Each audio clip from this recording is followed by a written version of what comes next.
Cookie. I'm Tim Von Rueden, and I run the concept side over at the site. And we do these weekly live streams every Wednesday at 2 p.m. Central Time. And usually we post a topic an hour or two beforehand on the socials. And then I usually tell you a week in advance what I am hoping to be doing. Next week, I wanted to kind of switch it up because we've been doing a lot of kart racing concepts. And I thought we could do something a little more topical. So for Mermay, we're going to be doing a mermaid or something along those lines next week. I may even do a little mini tutorial on doing a tentacle and some of the suction cups. I think it's one of the more fun texture studies to do. So I will be showing you guys how I go about doing my own tentacle study. So as we're starting off, I feel like I haven't asked you guys in a while, where are you guys watching from? I always used to ask every stream, and I don't know why I forgot, but I want to know where you guys are watching from. I always think it's cool to see how it's not just an American-based Twitch stream that we do every week. It's all around the world. So if you guys can put where you're watching in the comments, that would be great. And we'll get started in just a few.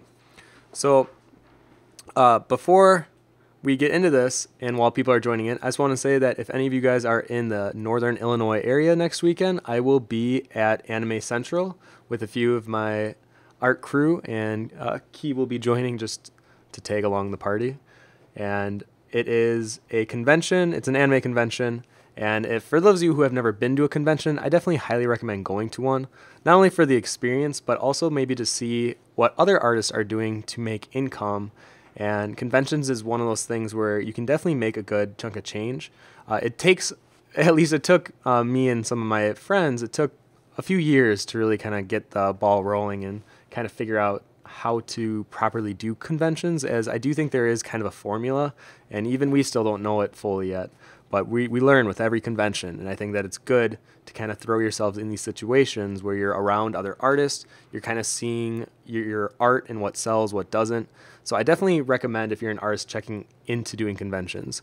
And actually at Spectrum, we were told by an Uber driver that we should always have 5 sources of income. And that's not just for artists, that's for anyone trying to make it in this world. And as we were kind of going through it in our head, like what those 5 were, conventions was definitely one of them.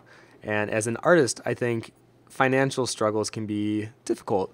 So having a reliable convention income source can be very nice to have, especially once it gets to the point where it's consistent and you can kind of know and guess how much you can make at each con and what your profit margin is.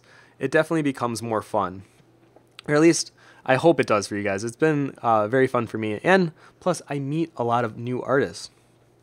I feel like we're always talking about how where can you find art friends, or where can you find a community that you can share your work with or get critique from, and not just the community here at CG Cookie, but in person.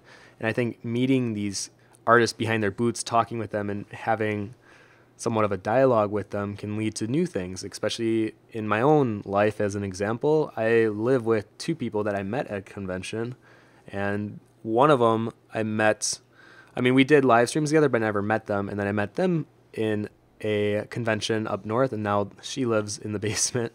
And I really give a lot of credit to conventions in my own life and how it's helped me find friends and continue on this art journey. So I definitely recommend it. So I would check into it.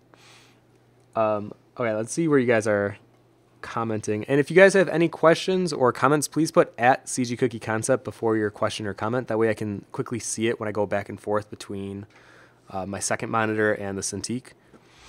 So let's see where you guys are watching. Gypsy's from Oregon. Started Draining from California. Light and Sea from Winston-Salem. Faithful from the Underworld. Tizzles from Hey Hey Hey. One of the Dundane is from Belgium. Oh, Christie's from Portland, Oregon. Well, I'm sorry that you can't join us today, but I will put this one on YouTube after. Yushin from Serbia. And Chloe from Spain. What about doing conventions in Europe, huh? Actually, we just signed up for FAX in Belgium, and hopefully the Paris Comic-Con in October. So we're just kind of waiting to hear back if it's confirmed or not, because when we get confirmed, I will definitely let all of you guys know, because I'm really excited to do a convention in Europe. I've done one in Australia, and that was like a crazy experience meeting some of the people that watched my streams all the way out in Australia. And plus, it's just an excuse to travel, if I was honest with you, and see some more of the world. GK Sculpting from UK. Well, hello. Ritsora from Malaysia. It's 3 a.m. Wow, you guys are up late. Intigel from Belgium. Whoop whoop. Okay, I'm going to switch over. We're going to jump into this right away. So let me turn this off. So basically what we did the first week of May, we did the 2 Wranglers up here and we did their cart. And then last week we did these little candy characters and we did their candy cart. So you can kind of see what I've done since the live stream ended. I tried cleaning them up a little bit, and I'm not going to do any rendering or polish pass until I get the approval from the crew. And there's probably going to still be a bit more tweaking and editing that still needs to go into it. But I want to give them some good rough flats as the primary example of what we can work off of from that point forward.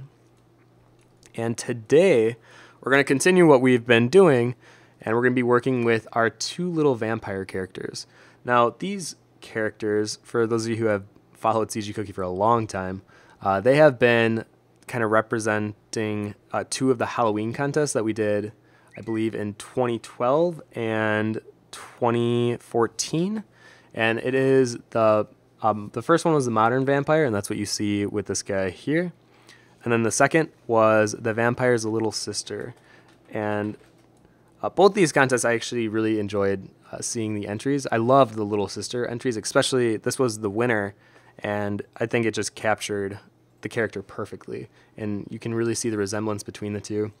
And for our cart, the idea is the driver is kind of the more focused one, the one that is less aggressive, we'll say. So I thought in this case it seemed only natural to have the older brother driving and then have the little sister being the one that's throwing the bombs and doing all the karting stuff.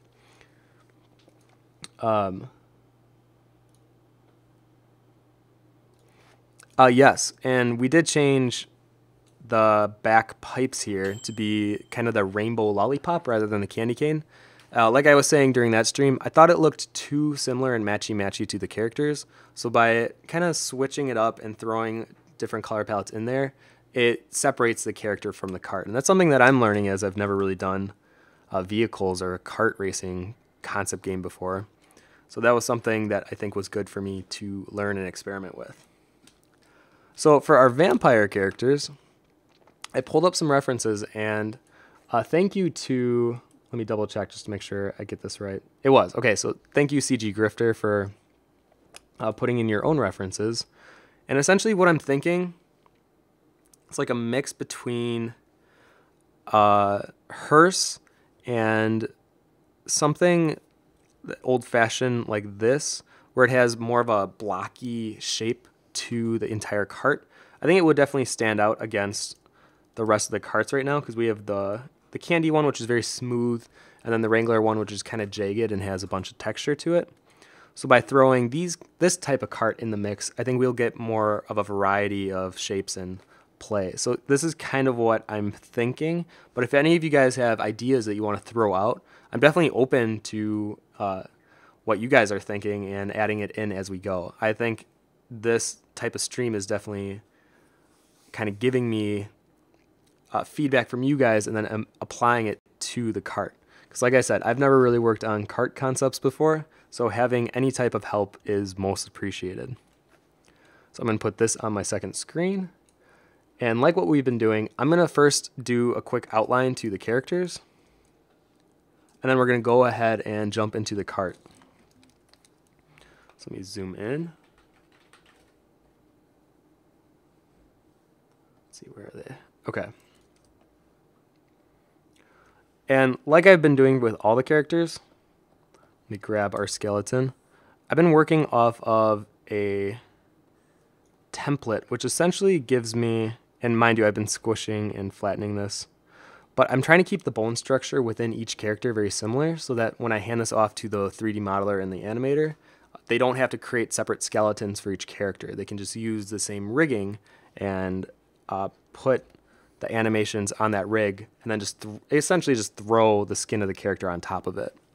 So even with our vampires here, I'm going to do the brother as being a little taller, and then the sister as being the shortest, probably the shortest in the entire game. So I have to be a little careful with her proportions and making sure that they still fit the skeleton. If not, I think hers might break off with the Peppermint Knight being so short, because the other ones are actually taller than the Peppermint Knight and the sister, so I don't have to worry too much about them.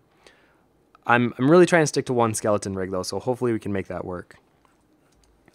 Okay, so now I'm going to make this one fit. I'm going to lower the opacity on both of these layers here. Let me put it somewhere where you guys can see it. I'm actually starting to label my layer names. I'm actually kind of proud of myself for that. Chloe with 5Y says, I'm trying to get a cartoon style, less realistic features. Is there anything you'd recommend to practice or develop it? I would definitely focus on shapes. It's something that even as I'm doing the characters here, I'm trying to have the shape language read very strong first and try to create a silhouette that reads well. With realism, it's more about like lighting and value placement, but with cartoon characters, it really is all about the shape language that you're throwing down. So if that reads strong, then the rest of it should be a little easier. Hello, Def Tori and Wonky Hanky. Thank you guys for joining in. And I'm actually not drinking tea, as I was about to put some emoticons there, or emojis. I'm actually just sticking with water today. I'm being boring. But I'm in a really good mood. So let's get this going. So I'm going to create a new layer above those faint silhouettes here. And you know what? Let me grab the reference too.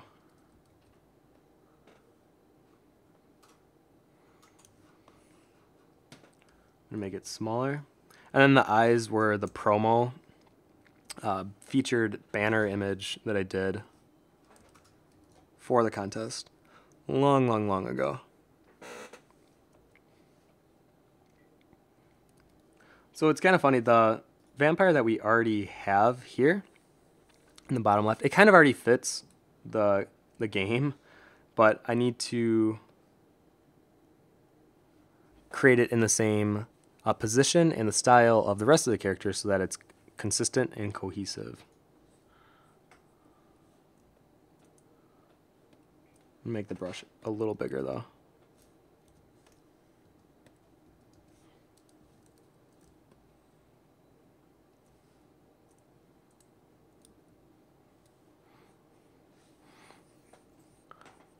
Alright, so I'm going to first do kind of a quick pass on the character. Let's first block out his head.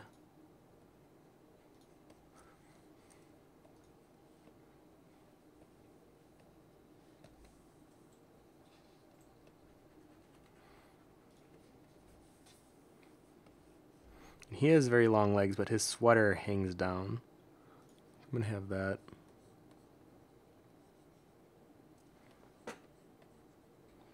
I got to make him look different in his proportion than the farm wrangler, because right now they both have that very lanky leg mixed with the boot. So I'm going to try to work faster than I did previous weeks here, because I think that's something I always forget with digital, is allowing myself to not worry about being so perfect with every stroke.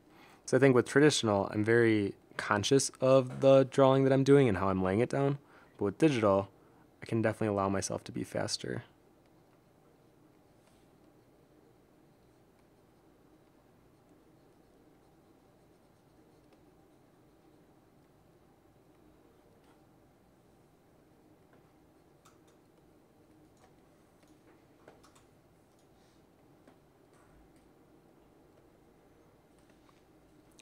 And then his hair, which definitely kind of steals the show.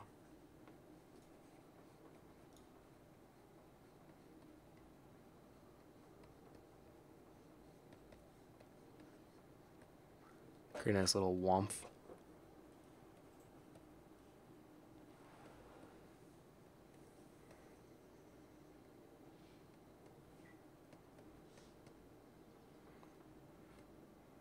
It's It's funny, for the other characters, you don't actually see their eyes. It's either like hidden or they're covered by something. But with these characters, I can finally start placing some eyes.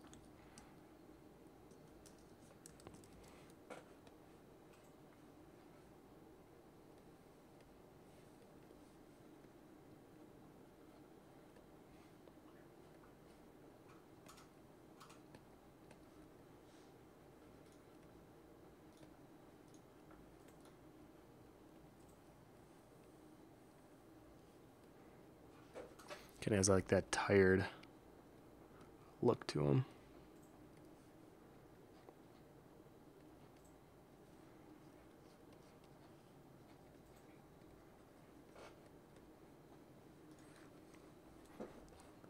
And it might have maybe one of the hairs up here kind of linger off.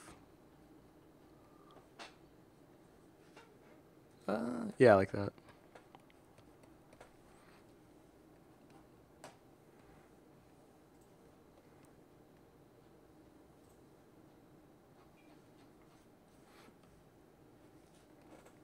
Oops. And even with his sweater, I'm going to have that same kind of lanky proportion where it builds up a little bit in the line weight near the center. For the most part, it's pretty consistent. Actually, no, you know what? On the arms, I'm going to make the sleeves a bit bigger near the hands.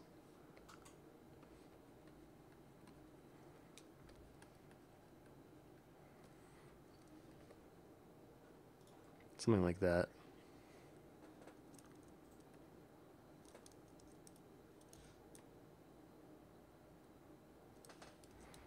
And then the same for the little sister. We're going to do kind of that same rough pass. I'm going to create a new layer for her too. Let me grab that skeleton that I just used on the older brother. I'm going to bring the body down, but the head shape, I'm still going to keep somewhat larger. I think it's because I don't want their heads getting too small where there's more detail. I really like how Mario Kart has it, where all the characters kind of fit in their own style, and they feel proportionate to one another. So it's something I'm trying to carry over with our Cookie characters. John Miller says, so is the trend so far the shorter character in the back? Yes. That's kind of what I'm thinking. And it just seems like the shorter characters are the more like crazy, throw things around. Tigil says, hey, that guy stole my hair. Yep, he's rocking it too. So now for our little sister, she has these crazy big 2 braids behind her. So I'm going to try to capture that. And I think the other reason I kind of wanted her in the back was when she's driving and like throwing things around and the wind's blowing, like these 2 giant braids would be fun to animate, or at least I think they would be cool to see.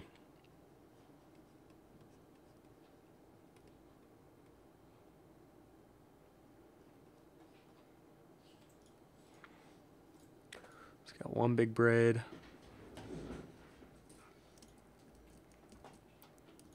Oops.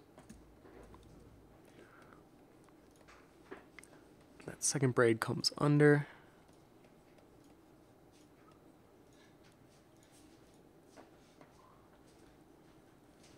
It almost has the same braids as, if you guys remember from Castle in the Sky. Oh, I think her name was Lolly or Lola. Oh, I don't know if that's right. But she was like the grandmother character, the older one. That was the pirate. She's like one of my favorite Ghibli characters. And she had those crazy braids on either side that looked just like stiff. They never hung down.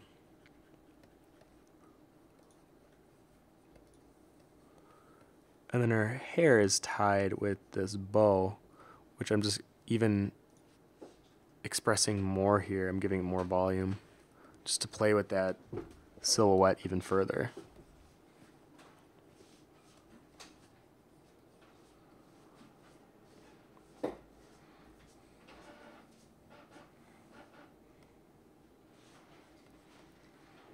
So we can't see the bottom of her dress, but essentially I'm going to give her, I'm almost like simplifying her wardrobe. Thankfully, the original concept was pretty simple to begin with, so I don't even have to do too much.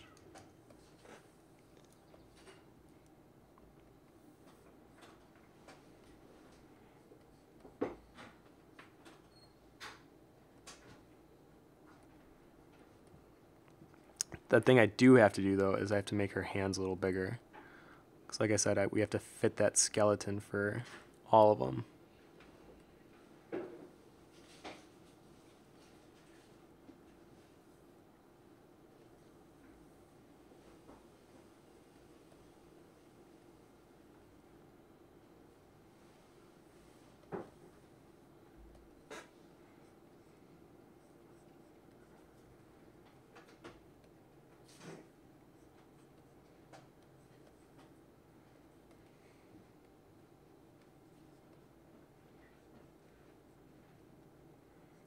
She's got those big pockets on either side.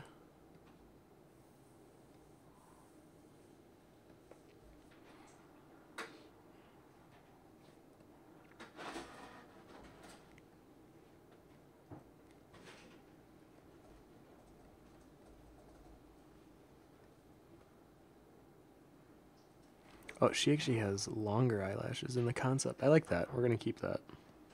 I didn't notice that at first.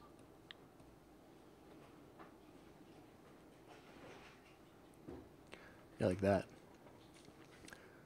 Chrissy says, before I leave, I wanted to ask you a question about creating a character. For the first time ever, I'm trying to create an OC, and I'm possibly going to create a comic out of it. Who knows? And I was wondering where to even start.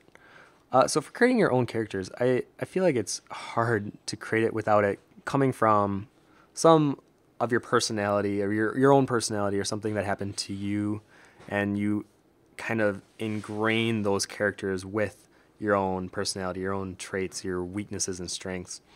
So don't be shy or embarrassed to include a lot of yourself in creating your own characters. I feel like those are the ones that feel the most believable, the most real. And from there, I would definitely think about what environment are these characters going to be in? What is their job? What do they do from day to day? What is their family life like? What friends do they have? Do they have schooling? What are they interested in? What music would they listen to? It's like you just have to list like a bunch of questions and then start answering them for the character. And oftentimes this will lead to you kind of discovering what would they be wearing and have it make sense in the world that they're living in or what their occupation is. So when I'm creating my own original characters, I try not to jump too much on just the aesthetics. I kind of have that problem where I can, hopefully make something look pretty and have something that's aesthetically pleasing, but if it doesn't have a good backstory, if it doesn't have any depth to the character itself, it kind of falls flat. So when you're creating your own original characters, do your best to give them as much personality in life while you're creating and concepting them, and I promise that it'll turn out in the end with a better, more fully fleshed out character. Faithful says, hey Tim, so I messaged you on Instagram, but I know you get way too many messages, but I was wondering when you were offering the merman on your Etsy. I don't want to miss out on it.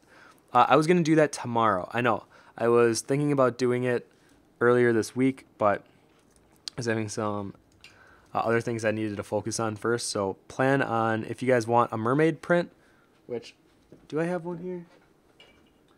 I do not. But essentially, I did my own mermaid for this month, as it is mermaid, and I was going to offer it on my Etsy. So for any of you that are interested, I'm going to be putting them up on the site. I'm probably going to be putting 10 up for sale. And once they're gone, I don't plan on putting them up again for a while. So if any of you are interested in having your own little merman piece of traditional work, I'm going to be putting those up.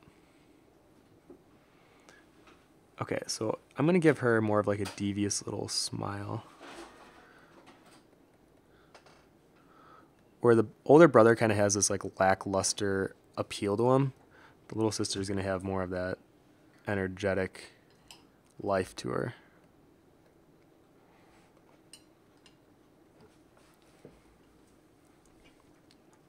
Okay, so now going back with the older brother character, now what we're going to do is give him a slightly more polished line art pass and make it more clean. So let's see here. And make a new layer above that. And I'm doing this all with the texture brush. You can download this for free on cookie.com. I would say it's the brush I use for almost everything nowadays. It just kind of gives me those clean lines while still having just a little bit of texture. I'm going to move that down.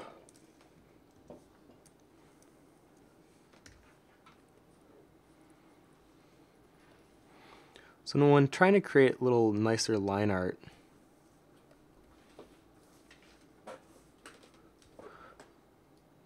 I try to look at what we already have established and then pick a line that I think best represents the shape that I'm trying to create.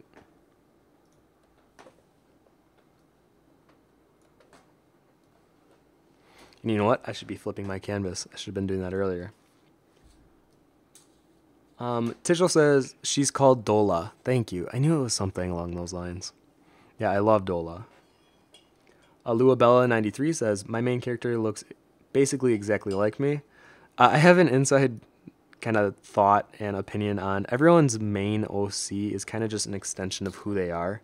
And in college, it became even more evident and obvious when I was with my classmates and we had to create our own book and story.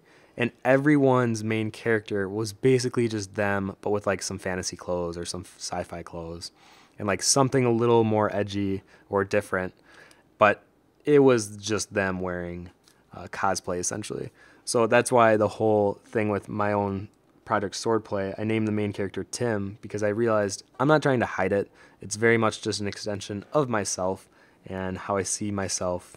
So yes, I think a lot of OCs usually represent the artist pretty closely, if you ask me.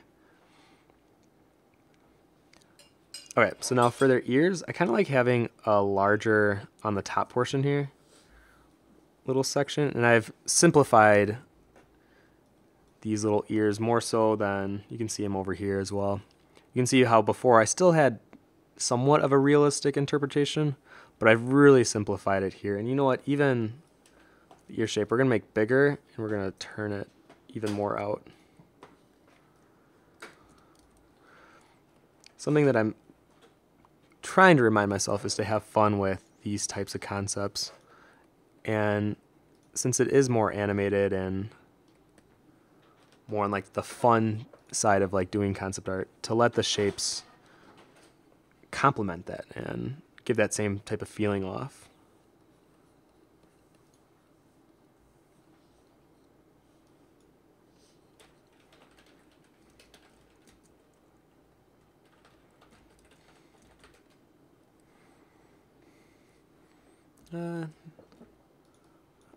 We'll see if I like that. Do you guys like this little tip hanging off? I don't know if I like that.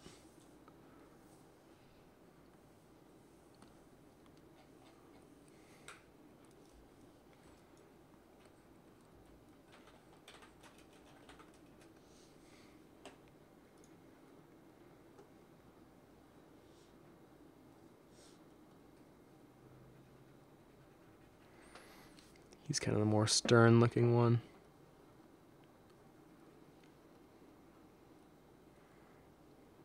He has like that half eye expression where you only see the lower half of the iris. To me, it usually looks like bored or tired.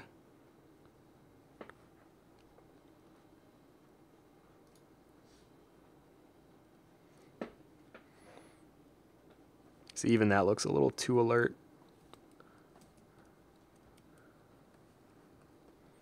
There we go. You see how like you lower that upper lid and almost immediately it looks like he could care less.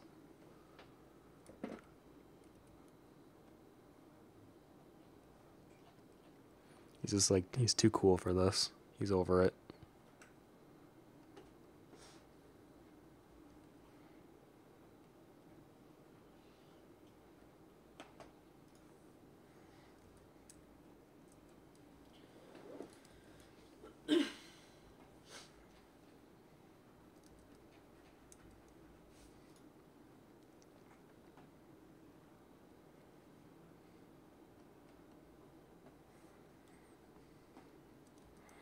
You know what, I'm going to define his lower lashes a bit more too.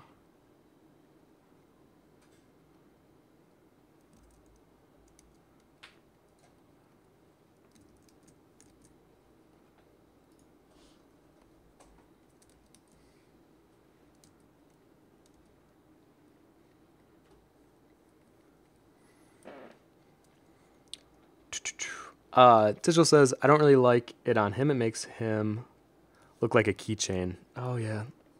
I know, I wasn't really digging it either. We can take that out. Started Draining says, I think it looks nice, but maybe it's not large enough. It looks like that nib on top of a baseball bat. We made it really big.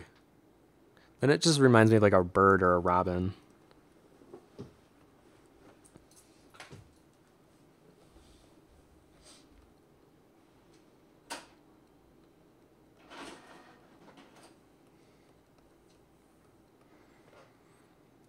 You know, maybe I will just kind of pull it. Oh, maybe one little. See how that looks. See, I think if it gets too complicated with the hair, I don't like that. We can keep it without.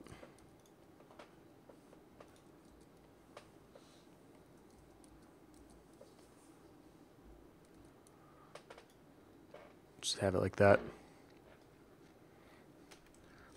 Let me liquefy it. I'm going to push the face down just a touch.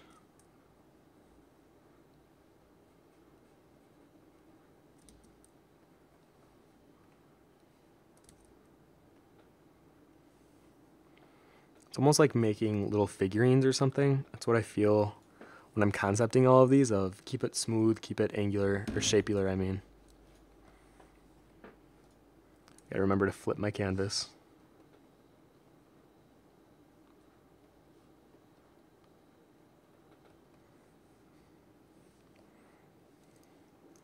I think I'm gonna move this eyebrow over. So whenever you're trying to do quick edits, the selection tool will be your best friend.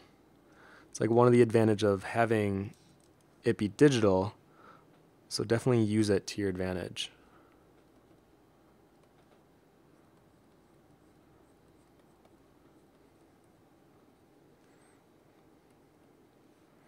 Yeah, we're gonna pull that sweater.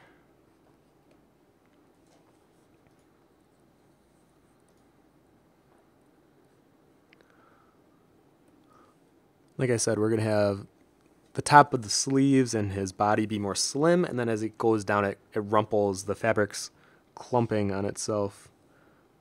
That's what's giving more of this shape. Let me see how I originally had it. Okay, yeah, that's about right.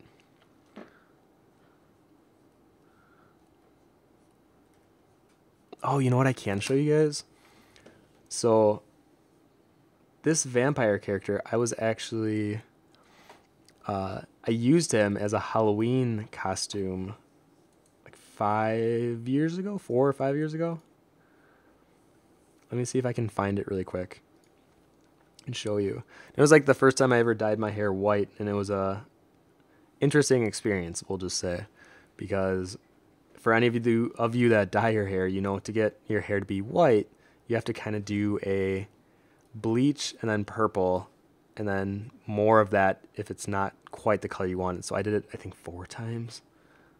I murdered my hair. It was not happy with me. Let me see what other comments we got while I'm finding this. Owen says, looks like he's really bored and zoning out from what's happening around him. Yeah, I would say that's like the general characteristic of his character. He's just like over it. Nothing could really affect him too much. Oh, it's funny, actually, as I'm looking for the Halloween costume, I found these. And I did this, let's see, in 2014. And it kind of has that same body shape and what I'm trying to create here with these characters. You can kind of see how it's the shapes and the angles, which is what really makes it. All right, let me see if I can. If I can't find this in like the next 30 seconds, I'll keep moving. Lua Bella says, yeah, I just started that, and I just wanted my OC to have traits as me, but then I realized that I wanted my main character to be short as strong. Female leads are always tall and athletic, and since I'm short and have iconic curly hair, I just decided to make my character look like me too. There are slight differences in the personality. So, I mean, I see it all the time, and I don't think it's something that you have to either be embarrassed or feel like you have to deny. It's okay being like, yeah, my main character is based off of me and my life, and a lot of my traits and characteristics definitely come across in the character itself.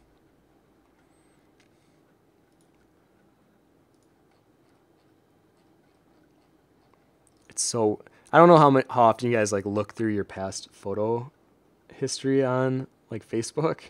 It's always like, oh yeah, that was me in another time of my life, thinking I was cool.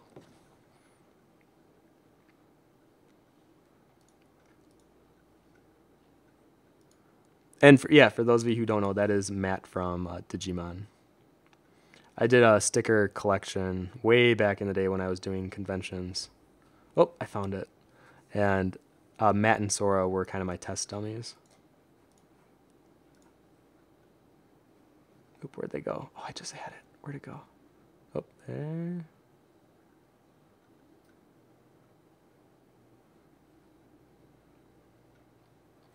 Man, I thought that was going to be like a really quick find that took forever. I'm sorry, guys. So this is my little cosplay of my own character. I had a lot of fun doing more of like a vampire. There was me with some color. But yeah, if you can see, my hair is crying for help right now. It's like, please get us off of this guy's head. He doesn't know what he's doing. Okay, so now back to this. And the one you see of Matt, it's really clean and polished, and that's because the line art itself kind of took me an hour and a half, and that's why these are a bit more rough. But once I get the okay from the crew on if they like all the proportions and the shapes, then I can really go in, clean it up, and that's what I plan on doing a tutorial series for. And that's when you'll start to see like the cleaner line art or things along those nature. Oops, I'm going to delete that. All right, continuing further.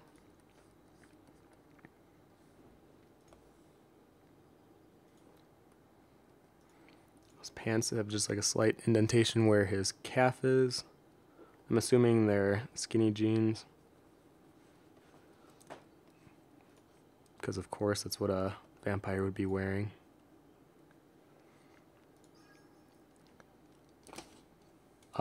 Thank you, Milo and Tello. Chrissy says, is that when you did the Gap ad? Yeah, that was it. Tijel says, here in Belgium, there's a really popular kids TV show, and it's a really strong little girl that also has those braids that are sticking out.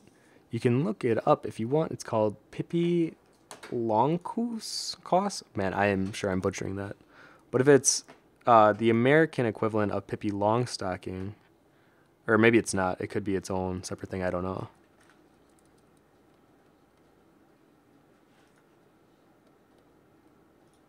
I'll definitely have to look that up, though.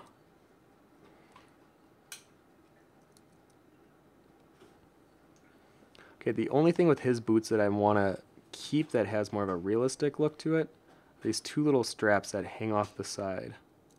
Oops. So we're going to keep those.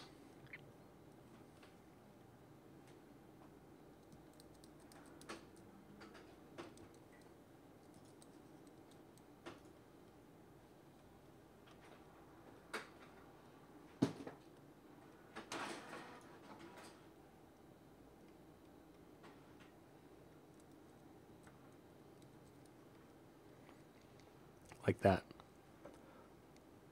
Started Drink says, in what ways are your characters obviously different than you are? I have characters that are less myself and more my ideal, who I want to be and what I want to look like, especially in my particular context they're in.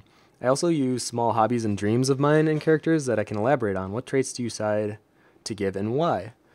I feel like whatever is befitting of the character and what they're supposed to represent in the story you're creating.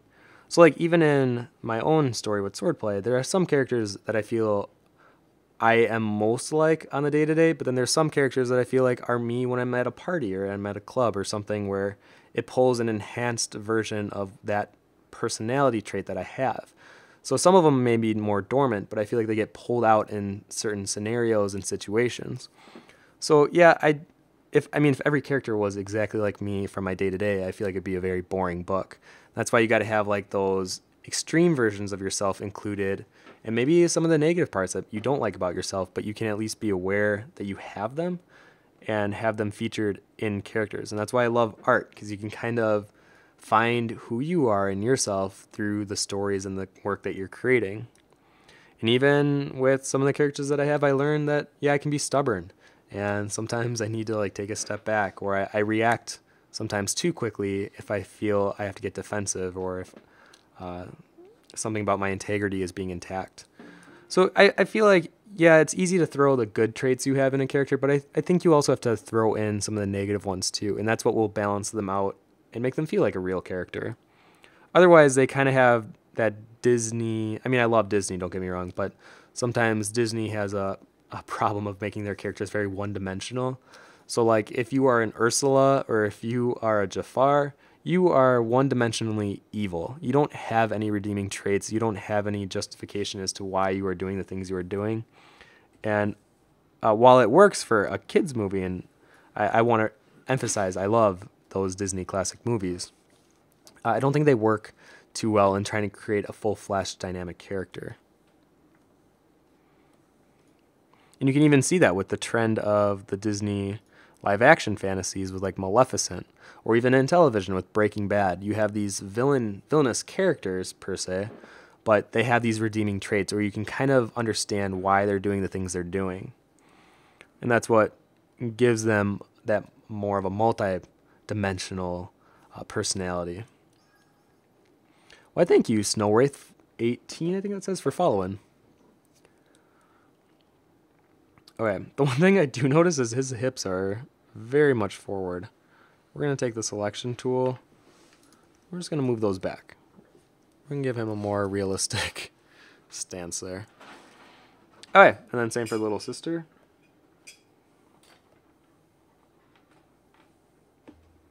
Let's see what we got. I'm going to lower the opacity again.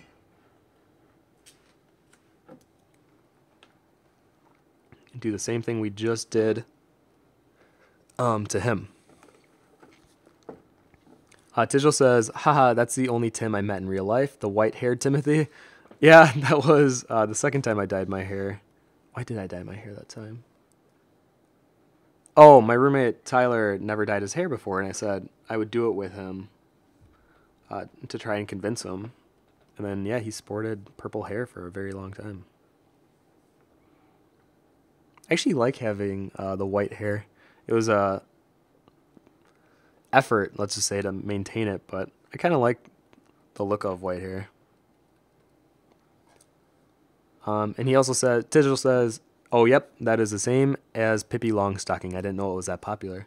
Yeah, for some reason, I don't know why, that was like a book when we were little, but I always remember Pippi Longstocking, but I feel like I never watched a movie or I never read the book on her, but I knew of her, and I don't know why. Bye, Christy. Hopefully you can catch the rest of it on YouTube. Gypsy Hummingbird says, tell whoever is making snacks to make me some. I actually don't know who's making food. Or what you could be hearing is he's printing, and that's a little printer in the background.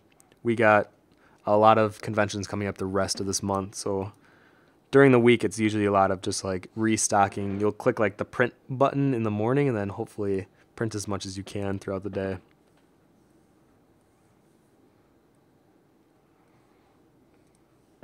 I actually don't like how I did those braids. Let me redo those.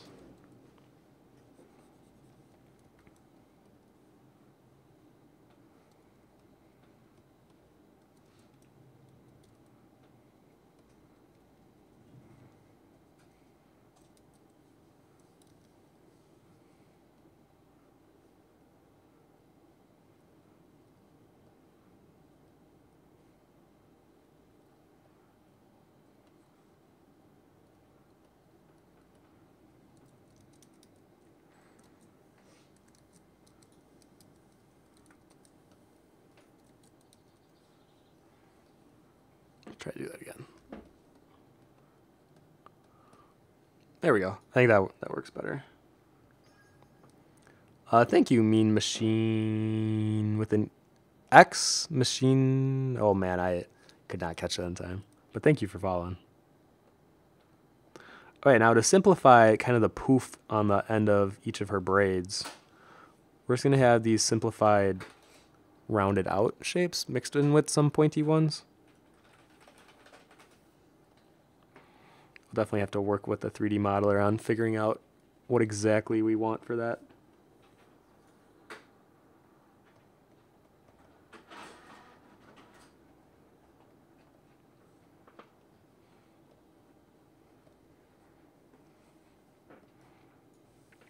Now for her hair, I want to keep the little strands in front of her face, but maybe not as many. Because like I said, we're trying to simplify this.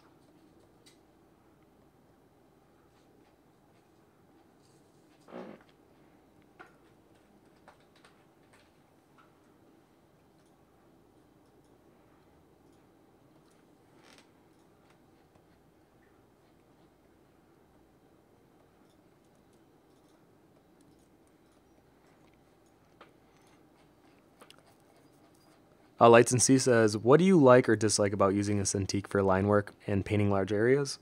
You know, I've been having this weird back and forth where I'm trying to figure out if I like shading with a tablet better or the Cintiq. I bought, if you guys were here last week, I bought a little tablet to help me kind of figure out if I like shading better with the tablet over the Cintiq. And I go back and forth. I think doing line work, I do prefer doing on a Cintiq.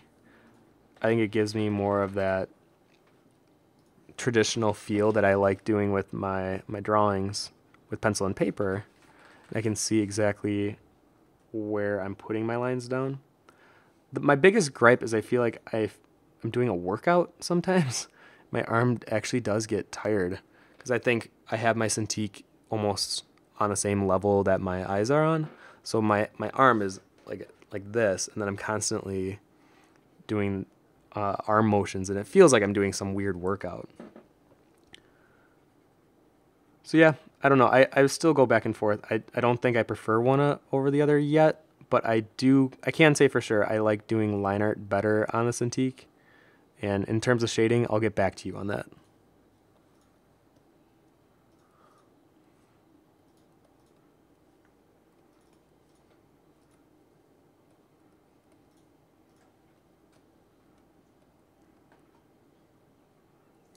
Actually, I wonder if we just take out those. Oh, there we go.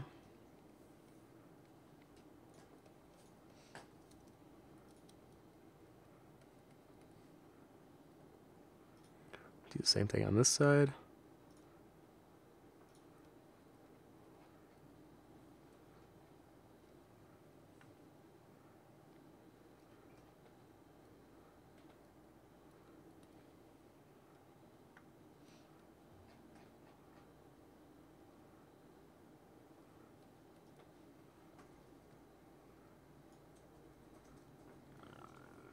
Like that.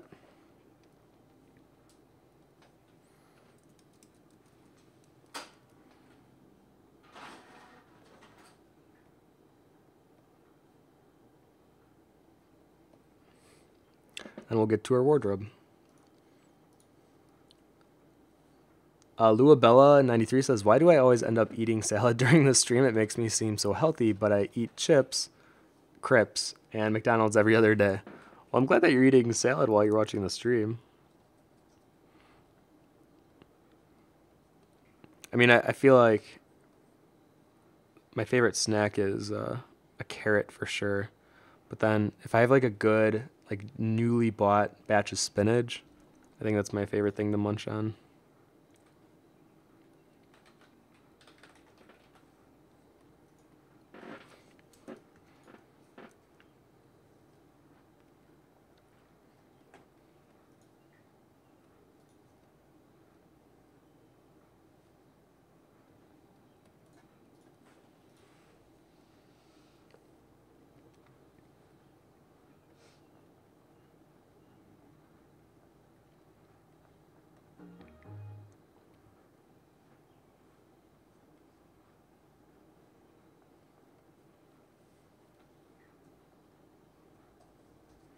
And for her legs, I'm really going to simplify them and bring them down.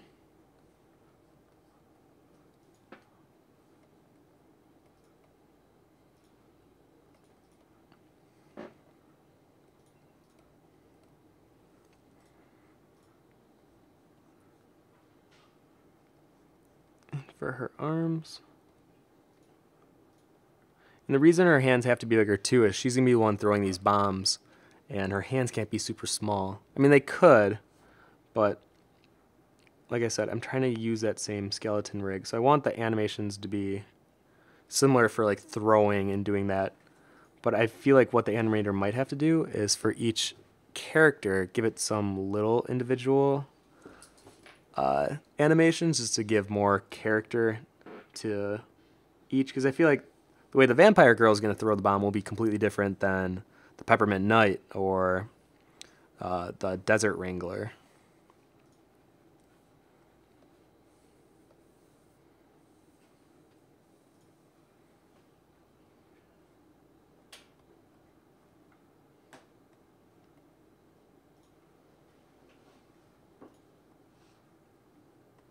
So like that.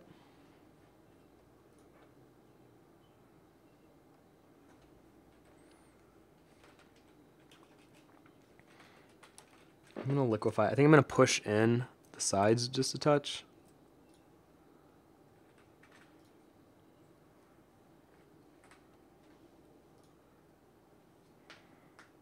But I'm going to keep her pigtails almost like obnoxiously large.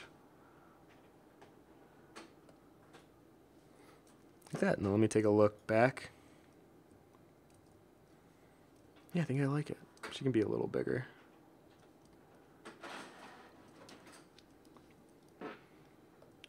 Okay, now before we get onto the cart, I'm going to do a quick flat pass like we did with the other characters.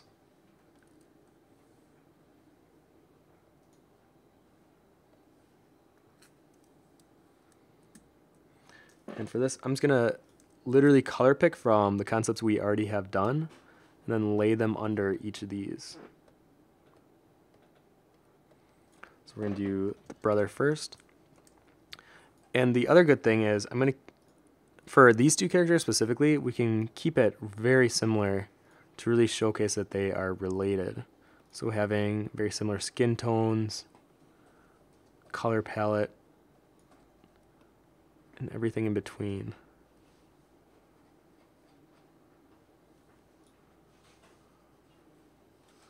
Actually, even that's a bit too dark. Just lock that layer selection, make it lighter.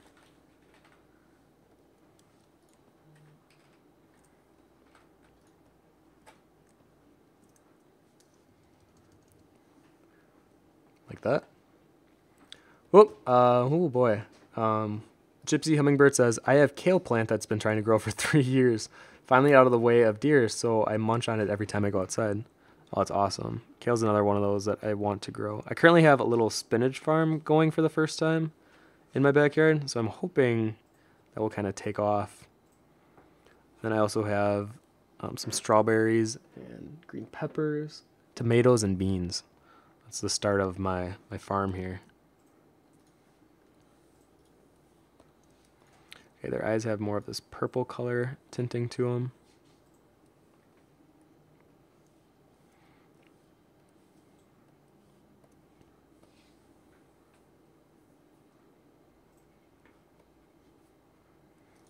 And their hair is this, it's not quite gray, it's more of this muted orange brown color. So I'm going to use that here. And this I might, you know what, I'm going to make this lighter too.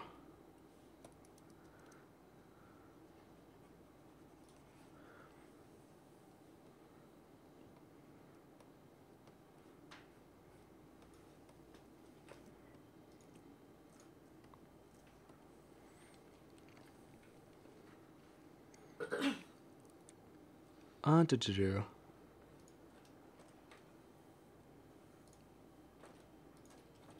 Started Draining says, stream your daily life and give us live action art tips.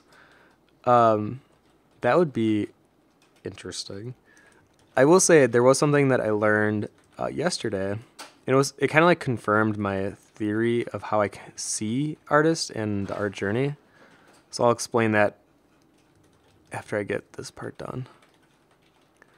So essentially, it was this artist on CGMA, and it was like his promo for his new course that's coming out. Oh, you know what? Wait, I really don't like that color.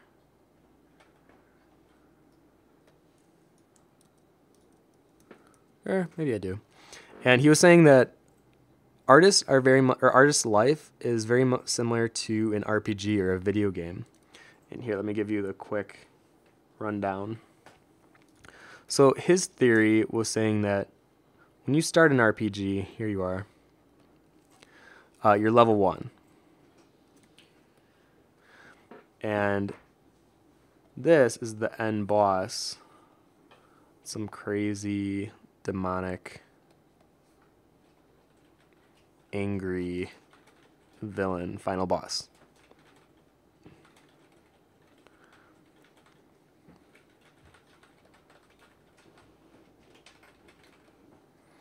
Anyways, if you took yourself at level 1 and tried to go against this giant monster, you would die instantly. Like, there wouldn't even be much of a fight. And the idea was, if you want to tackle the beast, which is the giant illustration that you want to create, you have to equip yourself and arm yourself with the right abilities and level up, essentially, to take on this giant beast. So let's say that this beast that you see here is level 50. And you know that he is weak, let's say, to fire. Or his weakness is fire, yeah. And the equivalent to that would be this illustration. Let's just make it a character piece. You really want to do like a high realism fantasy concept piece, and you're level 1. Well, if you want to do some high level fantasy concepts, you got to equip yourself with some lighting knowledge. So then you get your wand. So now you know how to light things. And through that experience of learning how to light fundamentally, now you're at level 10. And then from there, you might be like learning how to shade or value properly. So then you might get some armor. I think you guys see where I'm going with this.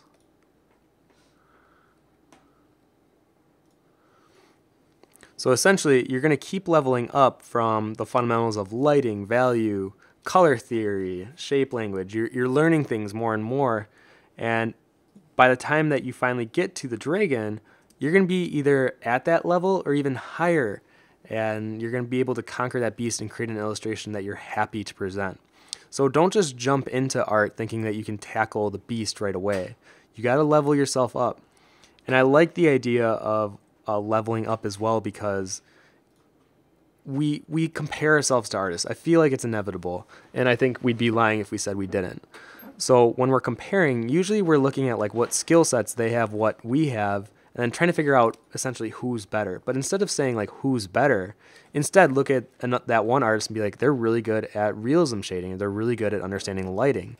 I don't have those skill sets, and that's something that I can appreciate them having. It'd be like comparing a warrior and a paladin. They could be both at level 50, but they're very different and unique in their own ways. So you might be an animator, and you might be a really good animator, but you can't draw realism. It doesn't make you less of an artist. It just means your skill sets and where you put your time and energy and focus in was more catered to animation, where someone like myself or someone that's interested in doing character work might have more of a realistic fantasy style. And that doesn't mean that we're less than an environment artist. It just means that we're different. So I love the idea of comparing it to a video game, because that's what I grew up with. That's why I went to college to be a video game artist. And to have that comparison, just for me, it just makes sense. And I think that's something that I'm going to continue teaching as I go through meeting new artists and kind of talking to them about how they can get better on their own. So hopefully that helps you guys a little bit to understand the art world and how you can level up your own skills. Started Raining says flip your canvas. Thank you. You guys are always there to remind me of my own tips and advice. that if I'm not doing my own tips and advice, then I'd be a hypocrite. Lady Averin says, kale is really easy to grow and can tolerate both heat and cold well. Oh, it's good to know. I actually did not know that. I'm going to start growing it. Gypsy Hummingbird says, is this your next game? Just combining your tutorials and your games? I don't know if I'm supposed to reveal that yet. I think I can, because we did with the first person shooter. Essentially, yes. So what I'm going to be creating for this game, or what I'm doing here, we're going to be making into a game. So these carts and these characters that we're creating, the reason I'm taking it a little more serious is because this is probably going to happen. And we're going to see these characters interact and throw... Ooh, thank you, RKMLX, for following. And race against each other. Why, thank you, Elieg, for following. I think that's how you say it. So for our vampire character, he has a very blood-stained sweater. So I'm going to first lay out the sweater colors, and then maybe we'll throw some blood on him. I feel like we might keep it more PG here. We'll see. We'll see how it looks without the blood. The other thing I thought would be kind of funny is if he was driving the cart, he'd be wearing just like really thick, dark sunglasses. Let me grab the lighter brown here. Luabella93 says, oh my god, now I really want to design max level artist with armor and all that like WoW style. Yeah, I'll share the link to the video. It's on our concept Facebook page, but I'll put it in the community post after this stream is over. I don't know. It just really hit home with me on how I feel about the art journey, and I feel like it's so similar and comparable. Lady Ivron says, oh my goodness, you were talking about in art PG. Oh, that was really good. You get a golden fridge from me. That was good. What is it?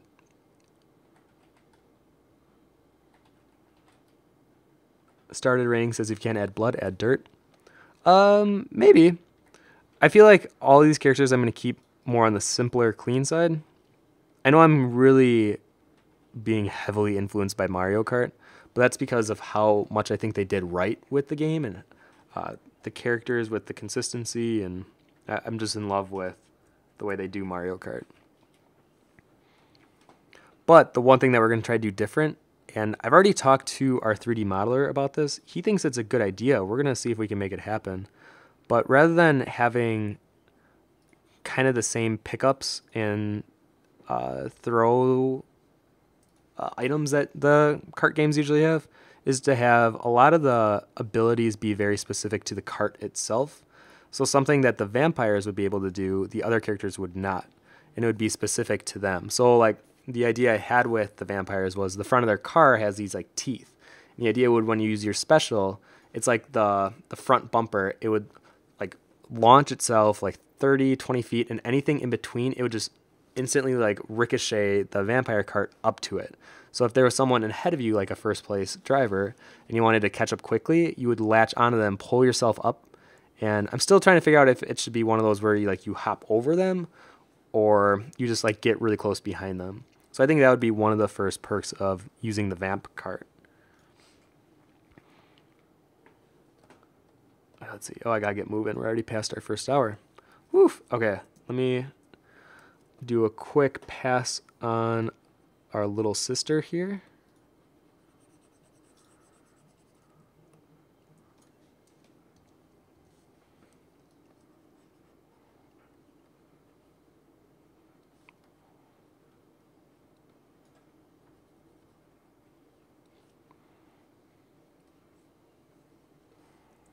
Like I said, I'm just going to color pick from what we already have for the brother. Oh, you know what? I'm going to do my trick. I'm going to grab the magic wand selection tool, grab the background, invert it in the selection, and paint in.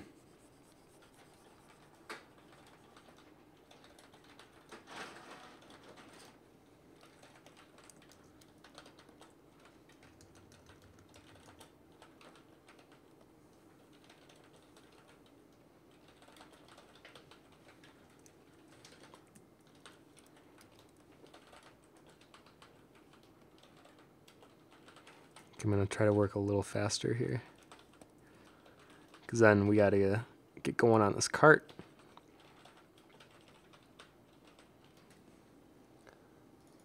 Tigil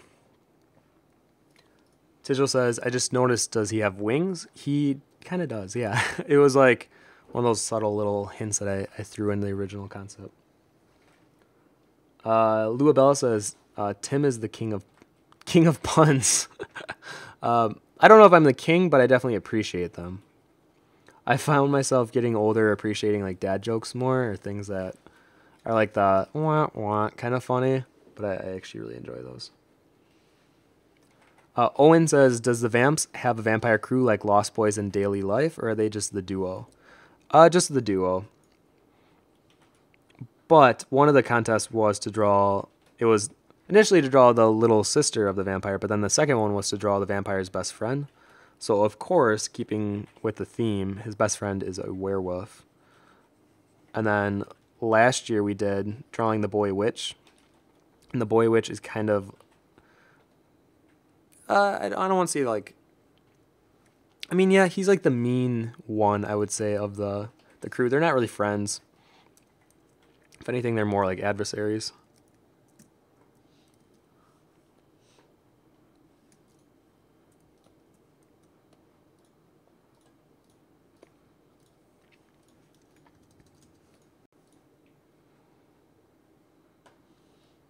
All right, like I said, let me get moving on this so we can go on the cart. So if you guys are already thinking of some ideas for the cart, definitely save them for when we get going on the cart.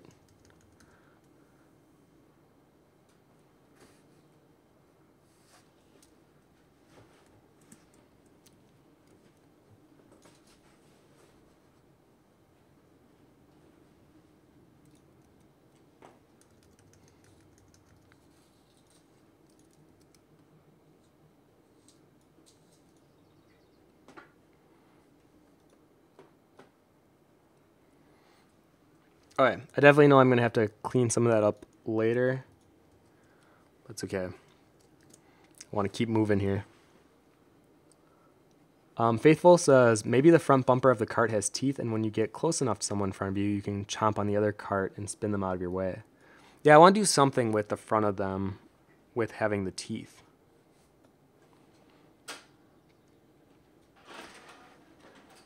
And then...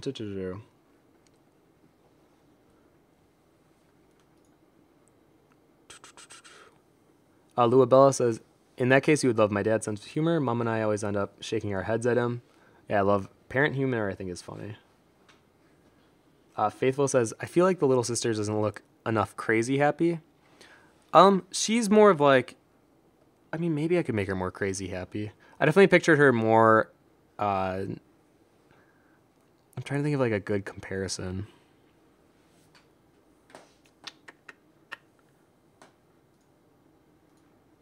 I'll come back to that on that. I think the craziest of all the characters we have is the far left, the Desert Wrangler. He's kind of like the crazy, he's literally out of his mind. Okay, let's go get going on this cart here. So right now, if you can tell by this very rough blocked in silhouette. Oops, let me drag it up. I can zoom in. You know what? I'm going to put... I guess we can stay at this zoomed out level. So what I'm trying to do here is create a cart that is different enough from the first two that we created over the past 2 weeks. So like I said in the beginning, I want to create something that has a bit more of a boxy appearance while still retaining the kind of gothy look of what a vampire cart would be. I'm kind of avoiding the Halloween look altogether. It was something I thought about, but I think having more of a cart specific to the vampires would just be better. And now, even like their windshield, I wanted it to be just like a very blocky, old style window glass.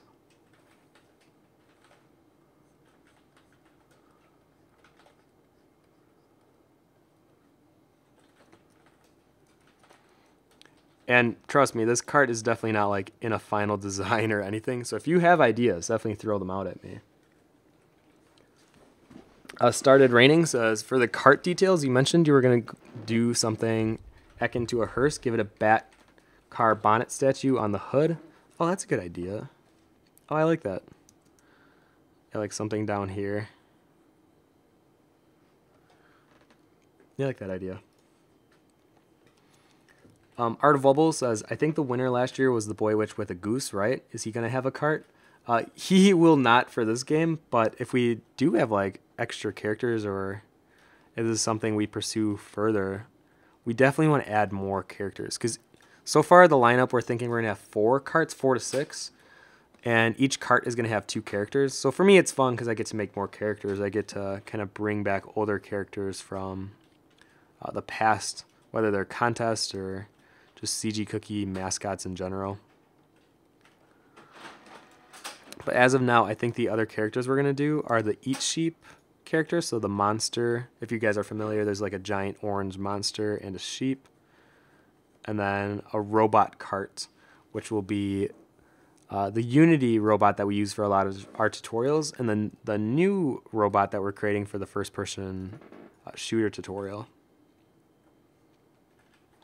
Actually, course. I shouldn't just say. I should not just say tutorial. And from what I've seen with what the 3D guys are doing with the first-person shooter game right now, it's looking really good. I've been very impressed with the team and how it's coming together. Because I haven't been on it since I finished my Robot and Gun series. I've been pushed to do other things, a lot of testing for the new site, but even doing like now this for the next set of tutorials after the first-person shooter. So I haven't really been as involved. So whenever I see updates, I'm always like, wow, like you guys are making some great progress here.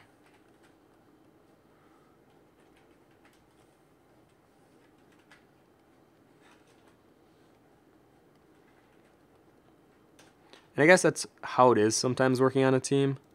You forget that there's other people working on the same project, and you get so wrapped up in your own little world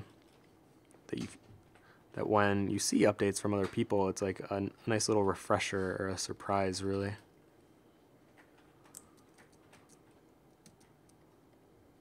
I'm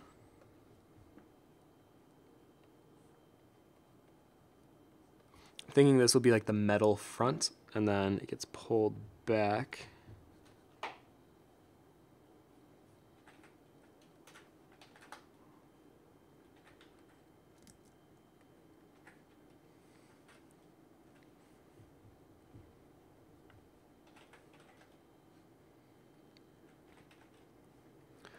Now for the back of the cart, I originally was just gonna do like a hearse where it was closed, but then I remembered for this game you can't have a lot of things on top, and that's why the Wrangler cart had such a editing phase, because if you have too much, the characters will be clipping with the things on their cart. So instead, I'm opening up the back of the hearse, giving a platform for the little sister to stand on, and I'm lowering this top part here.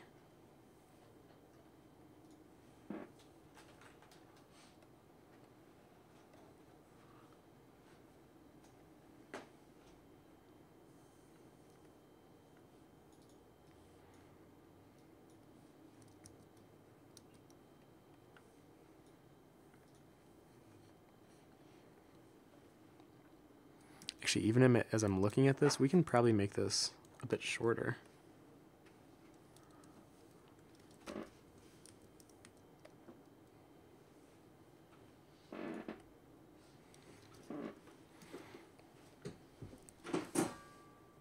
Another thing that I want to be consistent about is having the sizes relative to one another.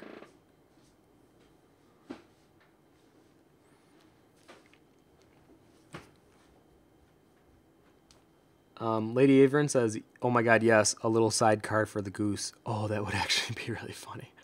That'd be pretty good. Owen says, is the car powered by bats?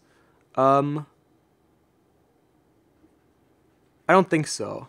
I was like originally imagining like a car like up and it's being pulled away instead of balloons, bats. But no, I think this one's gonna run on fuel.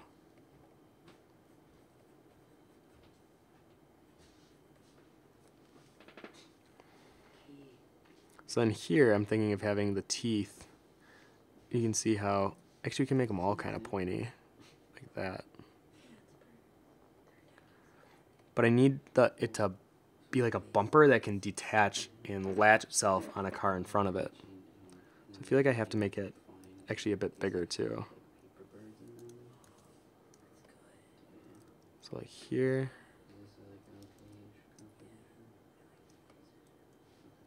Like that.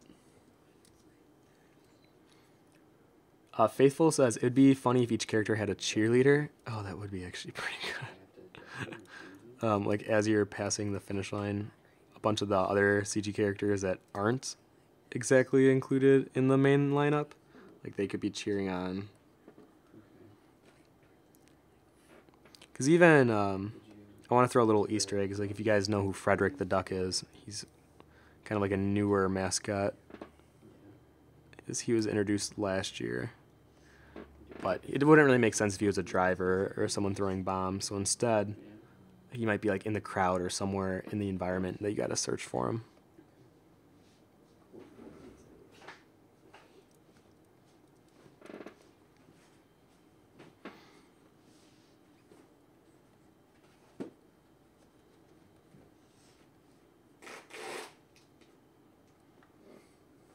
There we go. Now for the seat in which the brother is sitting in, I definitely wanted to give a almost like red velvet or that kind of satin look to it, and trimmed and edged with a very nice black old leather. It's like that. And as we carry it down, I wanted those buttons that you see that are like pushed in to give more texture and more of a depth to the chair and give it a little bit more of that look that we're trying to get here.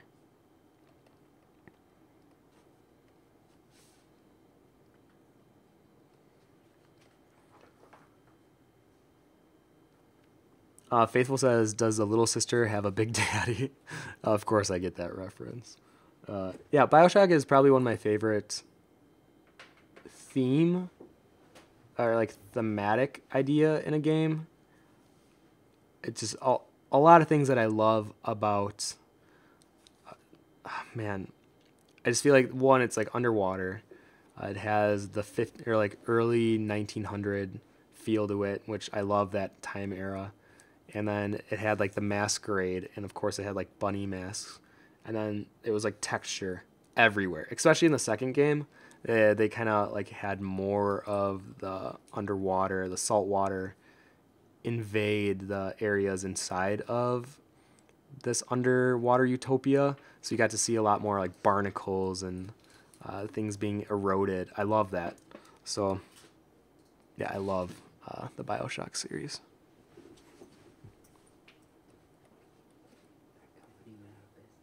Did it really? Well, that's okay. They got their games in.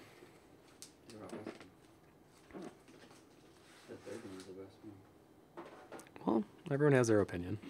Did I like Bioshock Infinite? Not really. I thought it was a little too silly. Like some of the weapons, I was like, what are they doing?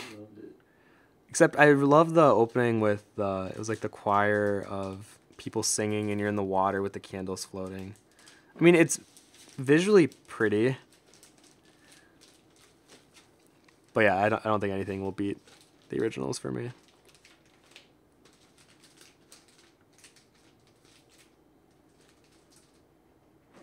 So we're going to carry over some of what the original hearse car had with like the windows on the side. At least I think. I kind of like that look.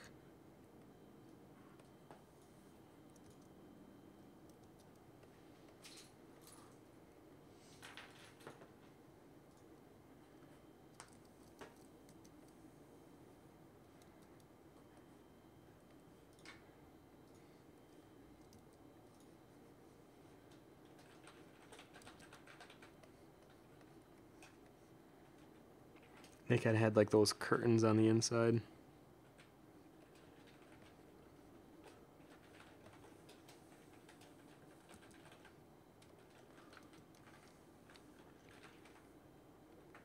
I mean, we'll see. I'm not really digging the top of this here.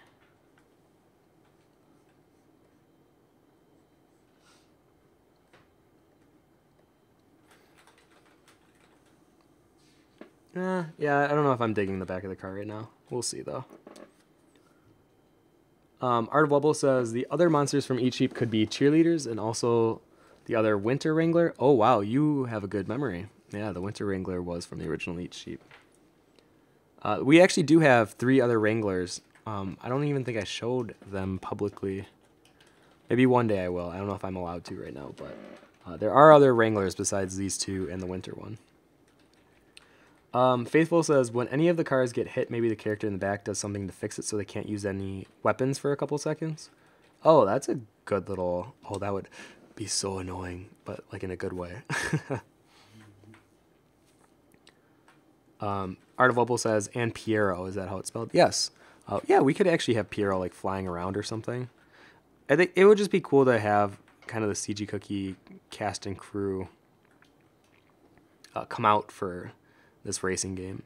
Because the idea is if something like this works well, then that gives way for something like a Super Smash Brother equivalent to happen, or any type of game where it has like a cast of crew, or just a cast of characters that can be applied to a scenario, like even a sports game. I mean, you see how Nintendo's been doing it with Mario for how many years now. So it's kind of what CG Cookie is saying, like, you like those games, we'll teach you how to make them. So that's the goal of what we're trying to do right now. So the Mario Kart, it's very obvious that I'm very intrigued by racing games, especially the Mario Kart series. So having tutorials on how to do that, I think would be, especially if I was back in college, like this would have definitely appealed to me to learn. And I think the tutorials I'm going to be doing for this series will be more on creating the carts, the weapons, and then doing a polish pass probably on a few of the characters. And I think I'm going to do a material series on the candy cart alone, because the candy cart has hard candy, ice cream, chocolate, the cherry, the cookie, and then this is going to be licorice, most likely, the gummy. And I want to show how you can have a bunch of materials in one kind of concept and how they're rendered differently. But if you push them too different from one another, it will just clash. So you got to have cohesion within it. I'm going to show you how to do that. Because, well, I'm not the most comfortable doing things like carts or hard surface. I love rendering materials. So I think I'm going to have that course be very specific to just rendering materials out. This feels way too short.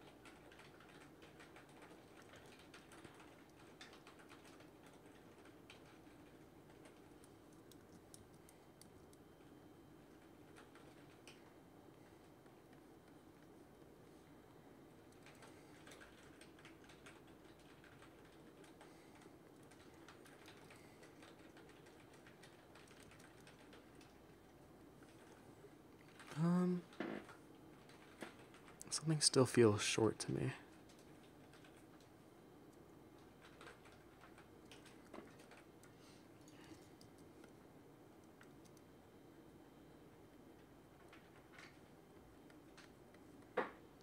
Oh, there we go. I think that feels better. Let me flip it. I think that's what's throwing me off right now. I haven't done that in a while. Princess Leah says, could the platform that the little sister is standing on be a coffin? Oh yeah, absolutely. Good idea. Or like maybe she's like the coffin's open, or maybe that's like their entrances. Oh yeah, that's right. I got to think of their entrances. So I was thinking, and I passed this on to the crew as well, if they have their own entrance when the carts are in their lineup before the 3, 2, 1. And like the candy car would either be in a giant wrapper or like a old confectionery box. And then on the 3, it would like open 2, and then it would flat 1, and then you could go. Or like the wrapper, it would like unravel and fall down before it went 1. And I think with the vampire cart, we could have some fun with that. I feel like it would be the easiest if we had like a bunch of bats or like smoke come together and like it formed it, or like it slowly lowers from the sky and it's being carried by bats. And then as the characters are coming out, we could just have the younger brother or the older brother just like kind of vampire his way up into the seat, and then the little sister would go opposite from the coffin up or something. I'm sure if I pass this off to the animator will be like, oh, I have a few ideas of my own that I think would hit what you're trying to say perfectly.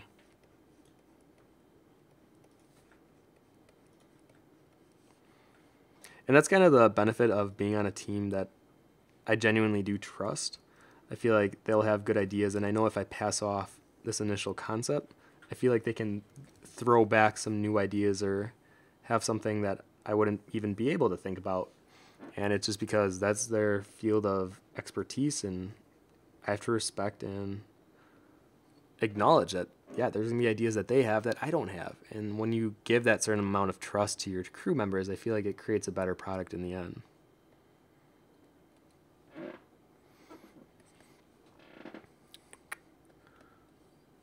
Okay, I feel like we have a actually pretty simple, good base here.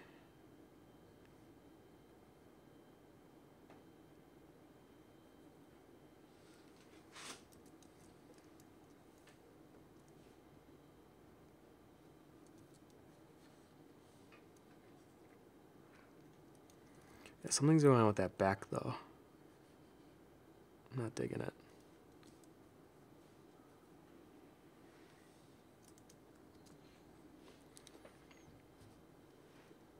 Chrissy says, this might be stretching it, but what if the little sister is actually the secret weapon? Like, she could not be visible for most of the time, and when it's her time to shine, she shows her true weapon?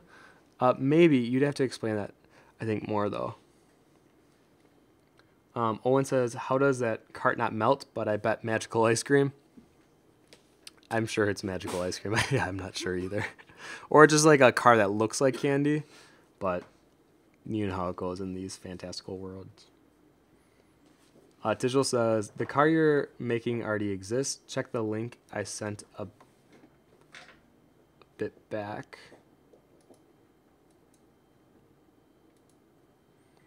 Oh, geez. Ooh.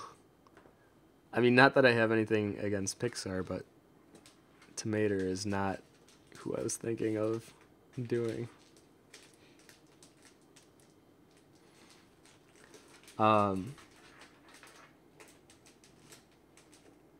Lady says, if it's more like an antique chair, what about wood paneling? Also, Underwater City was Rapture. Actually, maybe wood paneling would be nice. Oh, I think I would like that, like here.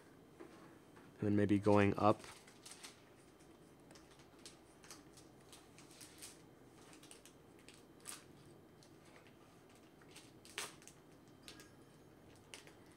Why, thank you, resident tree hugger, for following.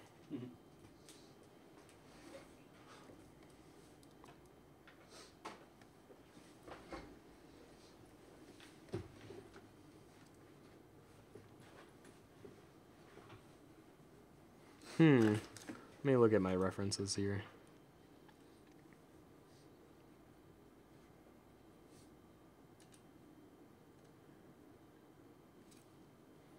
I feel like it's hard to do this car without having the top on. We can make it work, though.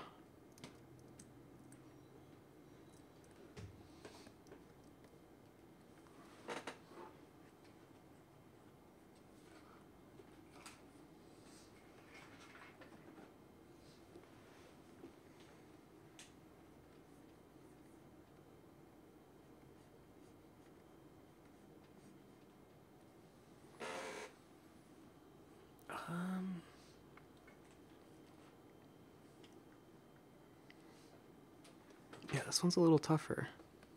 I feel like the front of the car went pretty smoothly, but now that we're on the back, I'm getting a bit caught up. And this happens with concept art. This is something that I've learned to accept.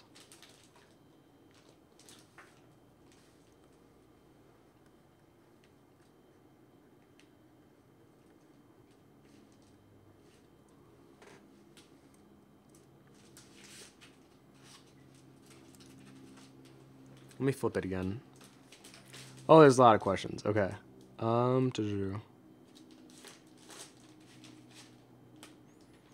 Faithful says each character needs to have a winning sequence and a losing sequence. I know there's gonna be a lot of animations for this specific game.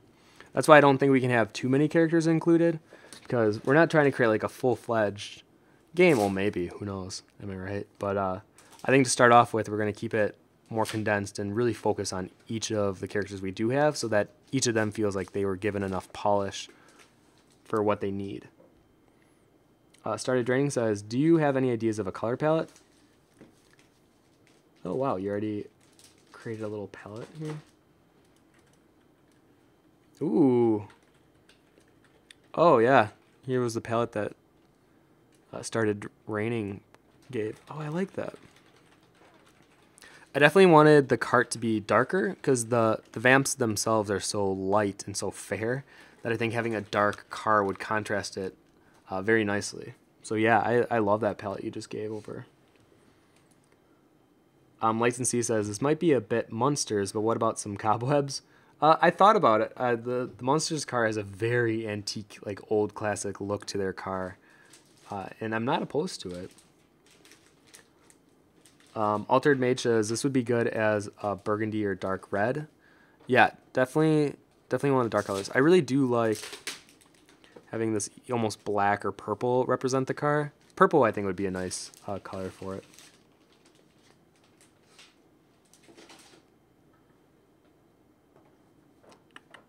Christy McAvee says, like she could be in the coffin for most of the time, and when the time for the special weapon to appear, she appears. Like there's a charge up for it. Oh, I get what you mean. The only problem is there are still going to be bombs that you can collect on the road and you can throw. So like all the characters still have bombs that they can throw at each other. But then there's some things that are specific to the cart. So I like the idea, and maybe something really weird where like you throw, or like little sister, like the coffin like propels her either forward or back, something, or she like turns into a bat and does something to the other characters really quick. I feel like there are a lot of possibilities that we can do with the vampire characters, but I think they do have to be visible at all time. Lady Everon says maybe make the side panels into folded wings. Oh.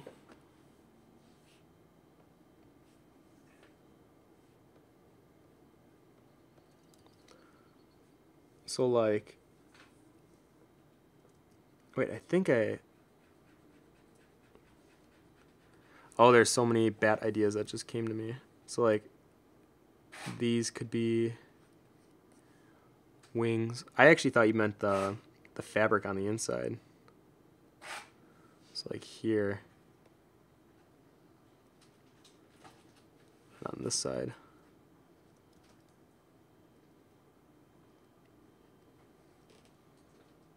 Oh yeah, I do like having a little bit of a Halloween touch, so something like that might work.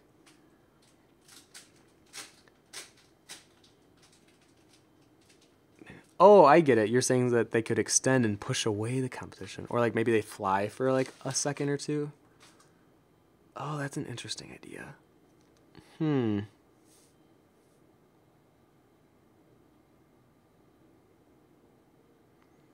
We'd have to think about where that would go, or like how that would work on this cart.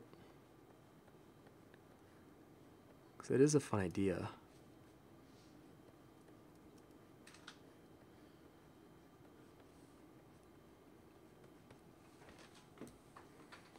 I'm definitely going to keep that in the back of my mind. I like that idea.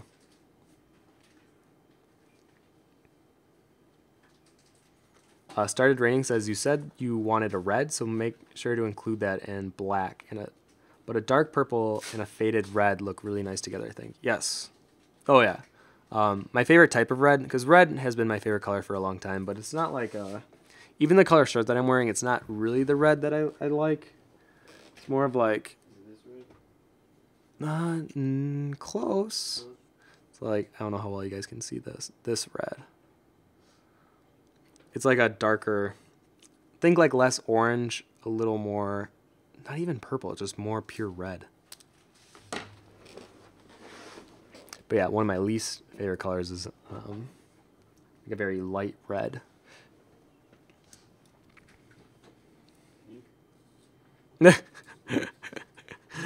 Actually, I should use pink more. I really don't use pink.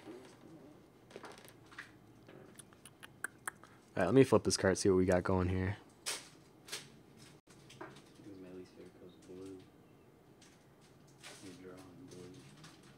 Why would blue be your least favorite color?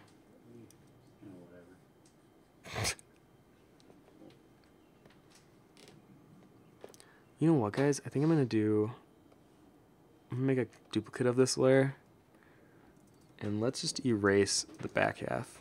Because I feel strong about the front half right now, but I feel like the back, it's just lacking something.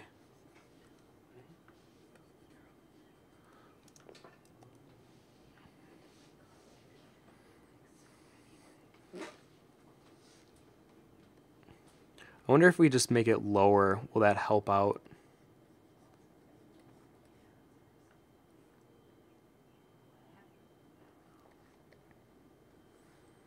So like then lift this.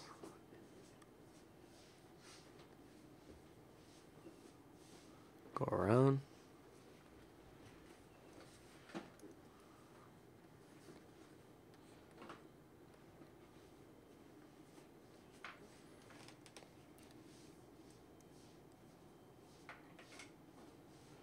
Lady Avern says, so instead of the wood panels for the back of the car, bat wings.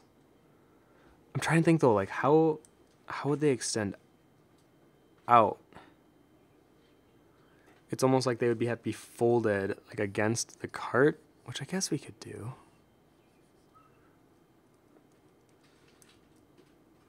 You know what? Let me make a new layer and let's see if we can create something. Because it almost doesn't have to be that evident. It can be like something that you kind of see on the car, but then when the special kicks in, that's when the wings like extend and it becomes very much more visible.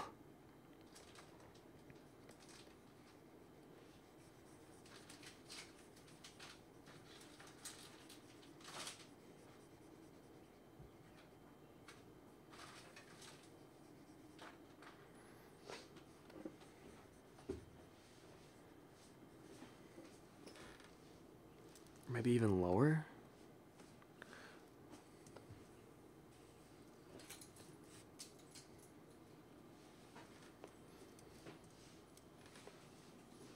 I like the idea. I like what's going there. I'm just still not sure where.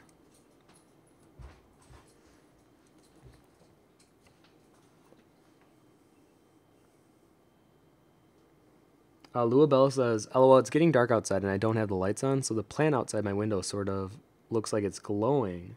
But maybe have something glowing on the cart, so if the cart goes through a tunnel, there's glowing symbols. Oh, I like that idea. Especially if like each of the carts had like different things that glowed, or if there were like secret little Easter eggs that we could have on the carts. Lady Averin says, almost Chitty Chitty Bang Bang style. Yeah, exactly, actually. Let's see here. Someone says, it's like this color red I really like, but I'll type in the one that you said here. Where was that? 9E 3535. No, more rich. Think like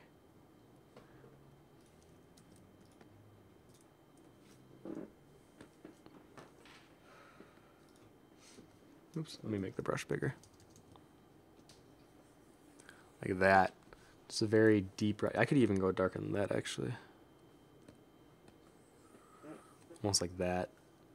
Because then if you put lighter red on it, it just brings it out. Yeah, so that type of red coloring I love. All right, back to our cart though. Oh, what if the wings were on the weird back thing that we're trying to figure out? Oh, wait, I think we're getting somewhere, guys.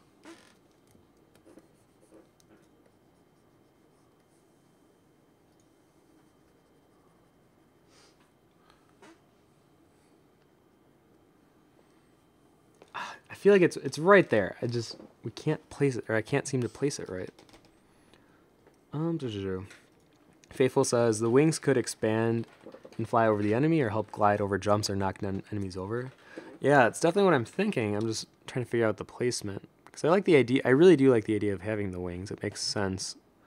It's topical for vampire character.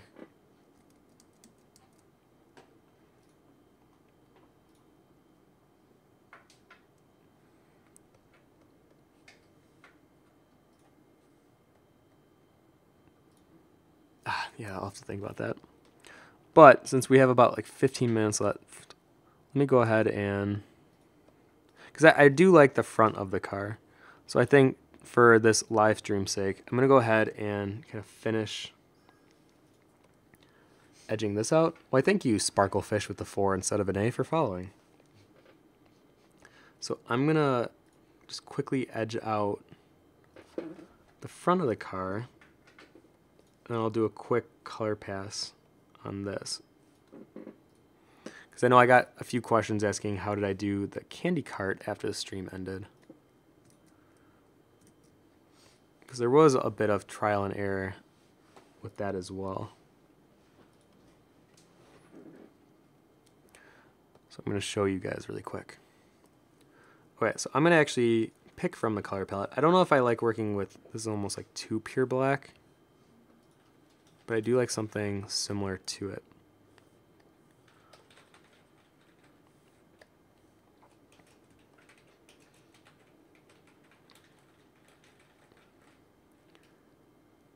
Even that feels a bit too dark. Let's go ahead and lighten it up with our hue and saturation menu.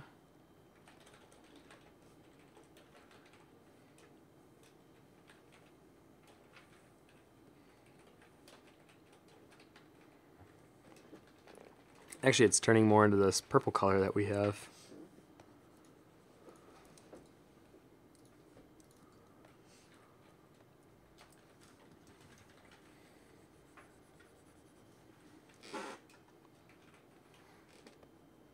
Yeah, let's see what purple looks like first.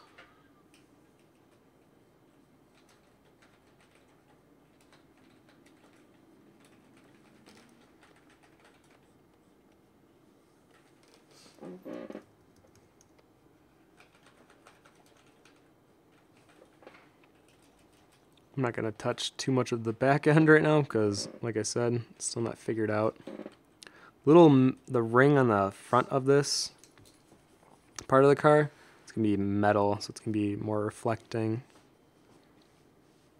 So I don't want to cover that in the purple yet.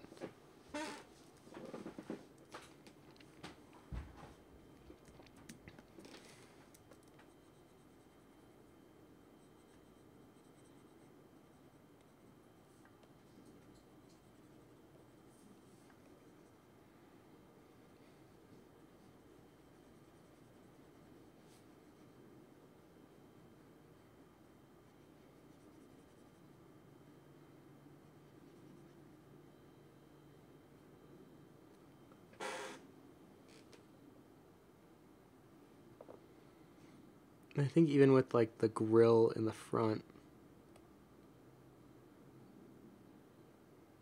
this is probably going to be metal as well. Like a chrome of some kind.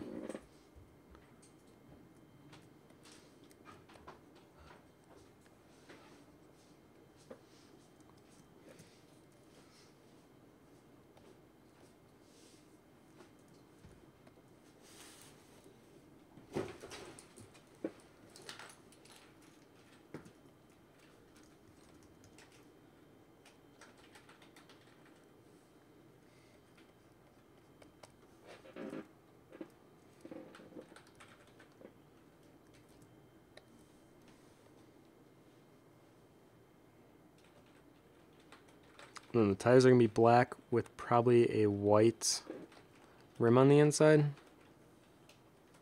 Or on the... I forget what this part of the tire is called. But I want that to be the white stripe.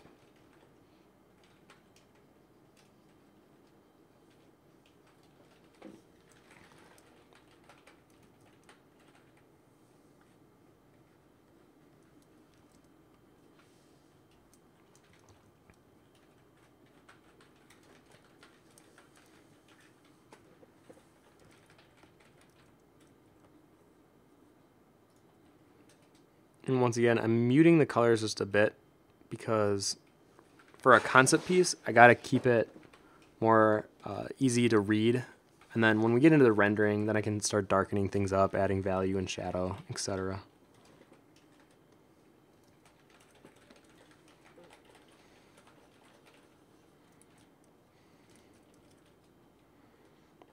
Actually, their cart might be the one that has like actual spiking on the inside.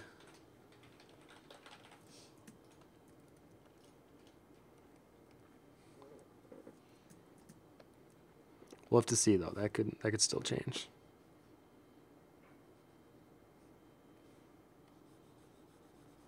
You know what? Just so that we can see, I'm gonna put. You know what? We could put the wood door on here.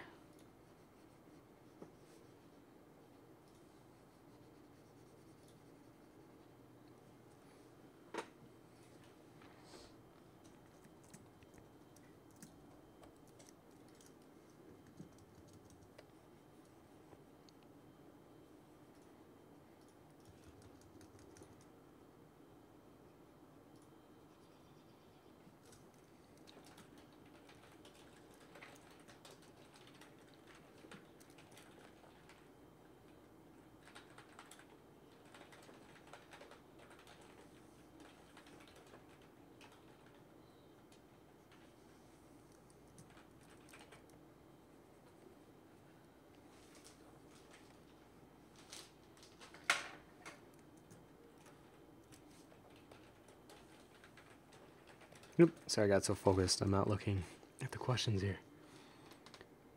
Art of Oboe says, what kind of world are they going to be racing in? Is it decided? No, so that still is kind of up in the air. And will there be different maps? Hopefully. I think 2 maps would be great. I would definitely say we're going to start with 1, and then I'll work our way from there. The first one might be more simple, probably in the Eat Sheep world, I would imagine. If not, I would love to do one in a candy world. I think Wreck-It Ralph kind of set the tone for what racing in a candy world could be. And I think Mario Kart kind of had a candy level, but it wasn't, for me, it didn't quite hit what could be a full-fledged candy level. Gypsy says, maybe the last kart you could do, save the colors for the next stream and go over that process as well. I could definitely go over a rendering process on a stream. I think that's something I've been missing with the past few streams, is we've been working with a lot of flats and a lot of like concept. But I know what you guys definitely like to see is more of like the finished quality from like start to finish. So I think even with the mermaid next week, I might just do like the top portion, maybe some tentacles for hair, and do like a 10, 15, maybe 20-minute sketch of her, and then go into like rendering. So doing flats and then go just purely render her out and try to make her look realistic. And like I said, I think some of her hair is going to have the tentacles, because I want to do a quick material study of a tentacle and show you guys how to do one if you're interested in doing one for yourself. All right, let me take a look at this cart from far away.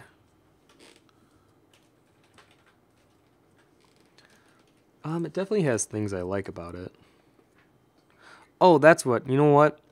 I'm going to make we might make the whole outside purple, maybe, because I wanted the inside on that cart chair to be that red that I was talking about. Have that nice old classic velvet look pushed in with those buttons. Those like old vinyl buttons. Yeah, you see how that kind of like pops the entire color palette here? Because the rest of it is so almost cold and slightly desaturated that when you add in that pop of color with the chair, it really brings everything else up. It complements each other so well. I feel like the inside of the car would be a different color. And then maybe like the top has that purple finish.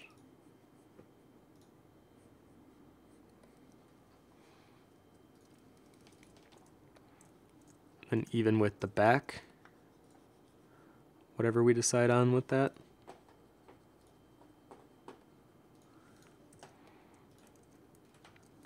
Man, I just feel like we're so close with figuring out this back. But I think that's something I'm going to have to do with after the stream.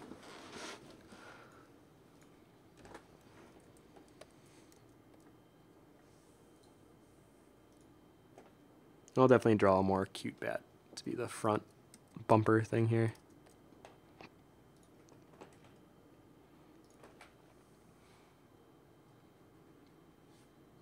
Part of me almost wants to make somehow the bat larger so that the headlights are the eyes of the bat. So there's like little things that I think of usually in the process of concepting. So there's like a lot of erasing and figuring out, do I like this better? Does that idea work? Does that idea seem like a solid one? Because not all ideas are good ones. And I actually just saw a meme recently that like perfectly explained it. And it was how being unique doesn't always mean being useful. And it was a picture of a hammer, but the metal and the wood were switched. So the mallet part was the wood and the handle was the metal. So I like the idea of, yeah, it's new and it's inventive and it's unique, but that doesn't necessarily mean it's useful or good for whatever you're working on. Just something to keep in mind. Started Ring says vampires are old and they like tacky things. Instead of chrome, make it gold. LOL. I really would be a vampire. Let me see what that would look like. Like if the front of this was gold and then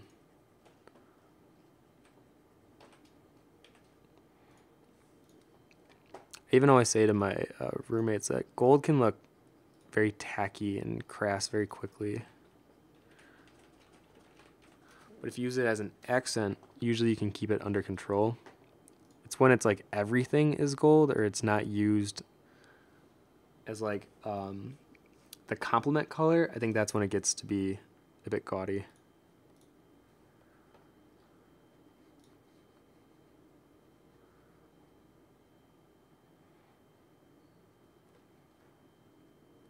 I mean, I kind of like that. I'm not terribly opposed. Yeah, I kind of like it.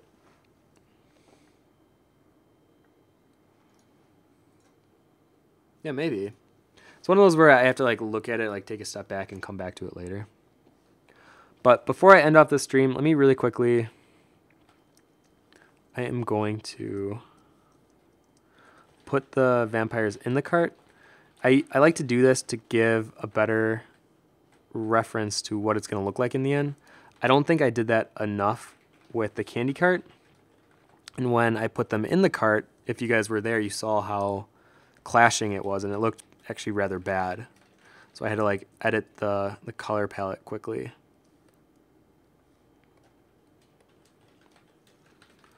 So he would be in the cart. Oops.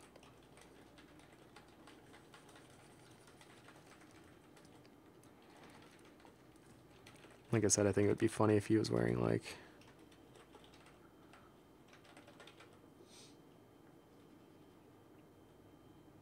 big glasses and then he's got his hand on the wheel.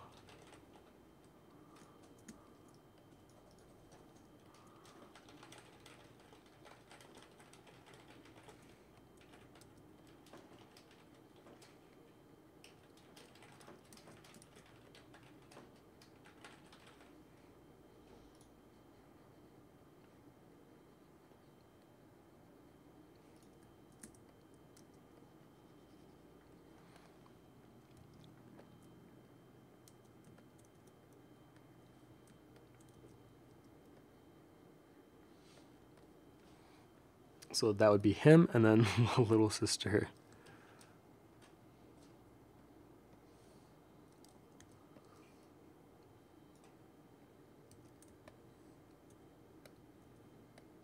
I'm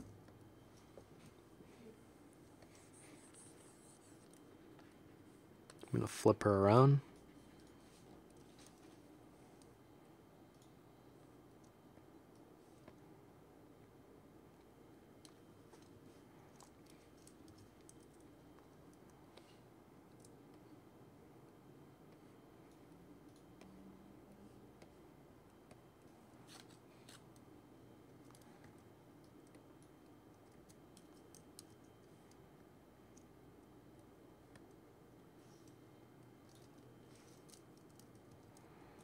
And however the back ends up turning.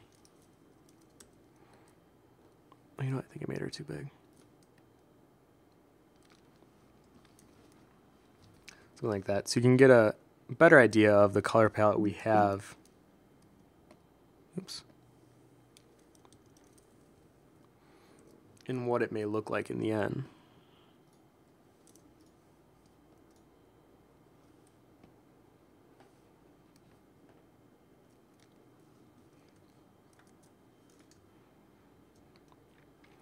But I kind of knew that with such pale characters that having a very dark car would add that contrast that we need to make them stand out. Okay, I definitely dig the base that we have for our character here. I know that there needs to be quite a bit more touch up in figuring out the back section. But as always with concept art, there's going to be times where things go smoothly and times where you're like, do I like that, or something doesn't feel right, or I can't think of any good ideas right now for that. So I'm actually pretty glad of what we got today. And one more time I'll show you without the cart what they look like, or what the car looks like. So yeah, I feel pretty good about this. And then next week we're going to be doing the mermaid stream. But if any of you are curious about doing the other characters, I will be doing a full tutorial series probably on Cal and Melvin, which are the Eat Sheep characters, and their cart. And these carts I'll definitely be editing and modding along the way, but I wanted to do a live stream month where each week we did this so that I can kind of show you guys what we're working on, give you an idea of what to expect, and also just get feedback. And you guys have great ideas. You're artists too. Most of the people that come to these streams are also artists, so hearing more ideas from you guys helps spark some creativity and have that back and forth. I wanted that to create the cart since this is such a unknown territory for me to explore. So thank you guys for coming to this live stream. We do these every Wednesday at 2 p.m. Central Time, and that's -6 GMT if you're outside of the States. And I can just say thank you guys for coming to these. It means a lot to me, and I'm kind of looking forward to doing next week's where we actually shade and do some material study. Because this isn't so much my comfort zone, and I think it's not quite as fun or interesting to watch as like a full-on rendering video. So that's what we'll be doing next week, and I thank you guys for coming to these. Okay, I think that's all I got. Let me look really quick for any last minute questions. Faithful says, well, you can have a world for each cart. That would be ideal. That would be awesome, actually. Christy McAvee says, is the coffin... If the coffin is a keeper, then what if the special weapon is pulled from there? Oh, that's a good idea, like a ghost, or like you open it and something crazy flies out. Lights and Sea says, what about some haunted wrought iron railing spikes for the back area? Oh, that I like. Yeah, I wanted some kind of spikes or something somehow. But I do like that idea. Art of Wobble says you could do a big bat head with little wings so that it fits on the front of the car. I think I am going to do that. Like, as I was thinking about it, I was like, oh, that'd be kind of a cool little add-on. Altered Mage says, folded convertible back could use fabric for folding back wings as well. Oh, yeah. Oh, that's kind of the cart that we got here. Oh, I like the ventilation side of the engine area. I might add that onto our cart. Very interesting. Yeah, I definitely want to explore more with this cart. Because I don't want to make it too much like an automobile, but I don't want to get too complicated either, because this is supposed to be a kart racing, and you can tell by the Candy and the Wrangler carts that I'm trying to keep them somewhat in a similar vein and style. But that reference is a good one. I'm going to use it. Art of Bubble says those glasses should be a pair of those old driving goggles. Oh yeah, that'd be awesome.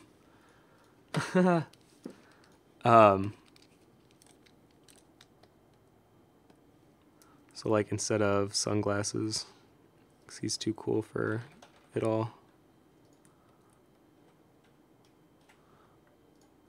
You have those old strip. You can have just like full driving hat and everything. He's basically just the carrier for his little sister, like a taxi cab.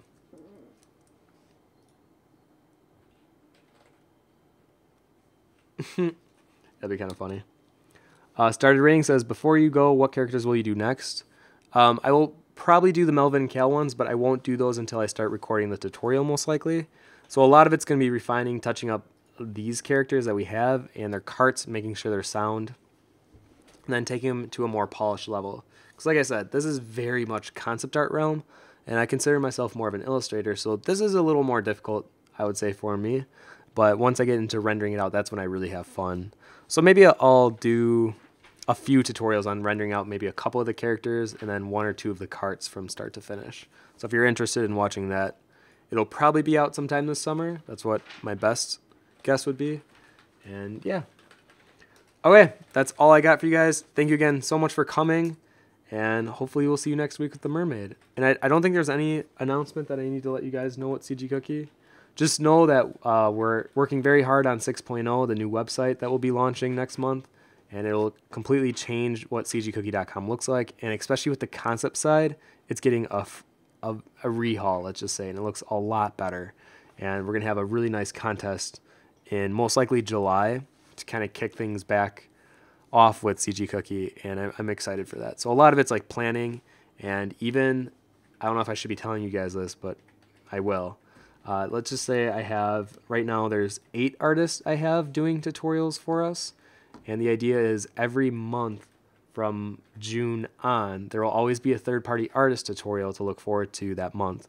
And I'm hoping to bring almost all of them on for a stream the day before their tutorial launches, as a way for you to get to know who they are, where they work, what their style is, what their technique is, and then learn more from the tutorial that they created. So, oh yeah, that's all I got. We're going to go eat. So thank you guys again so much for coming, and yeah, hopefully we'll see you next week with the mermaid.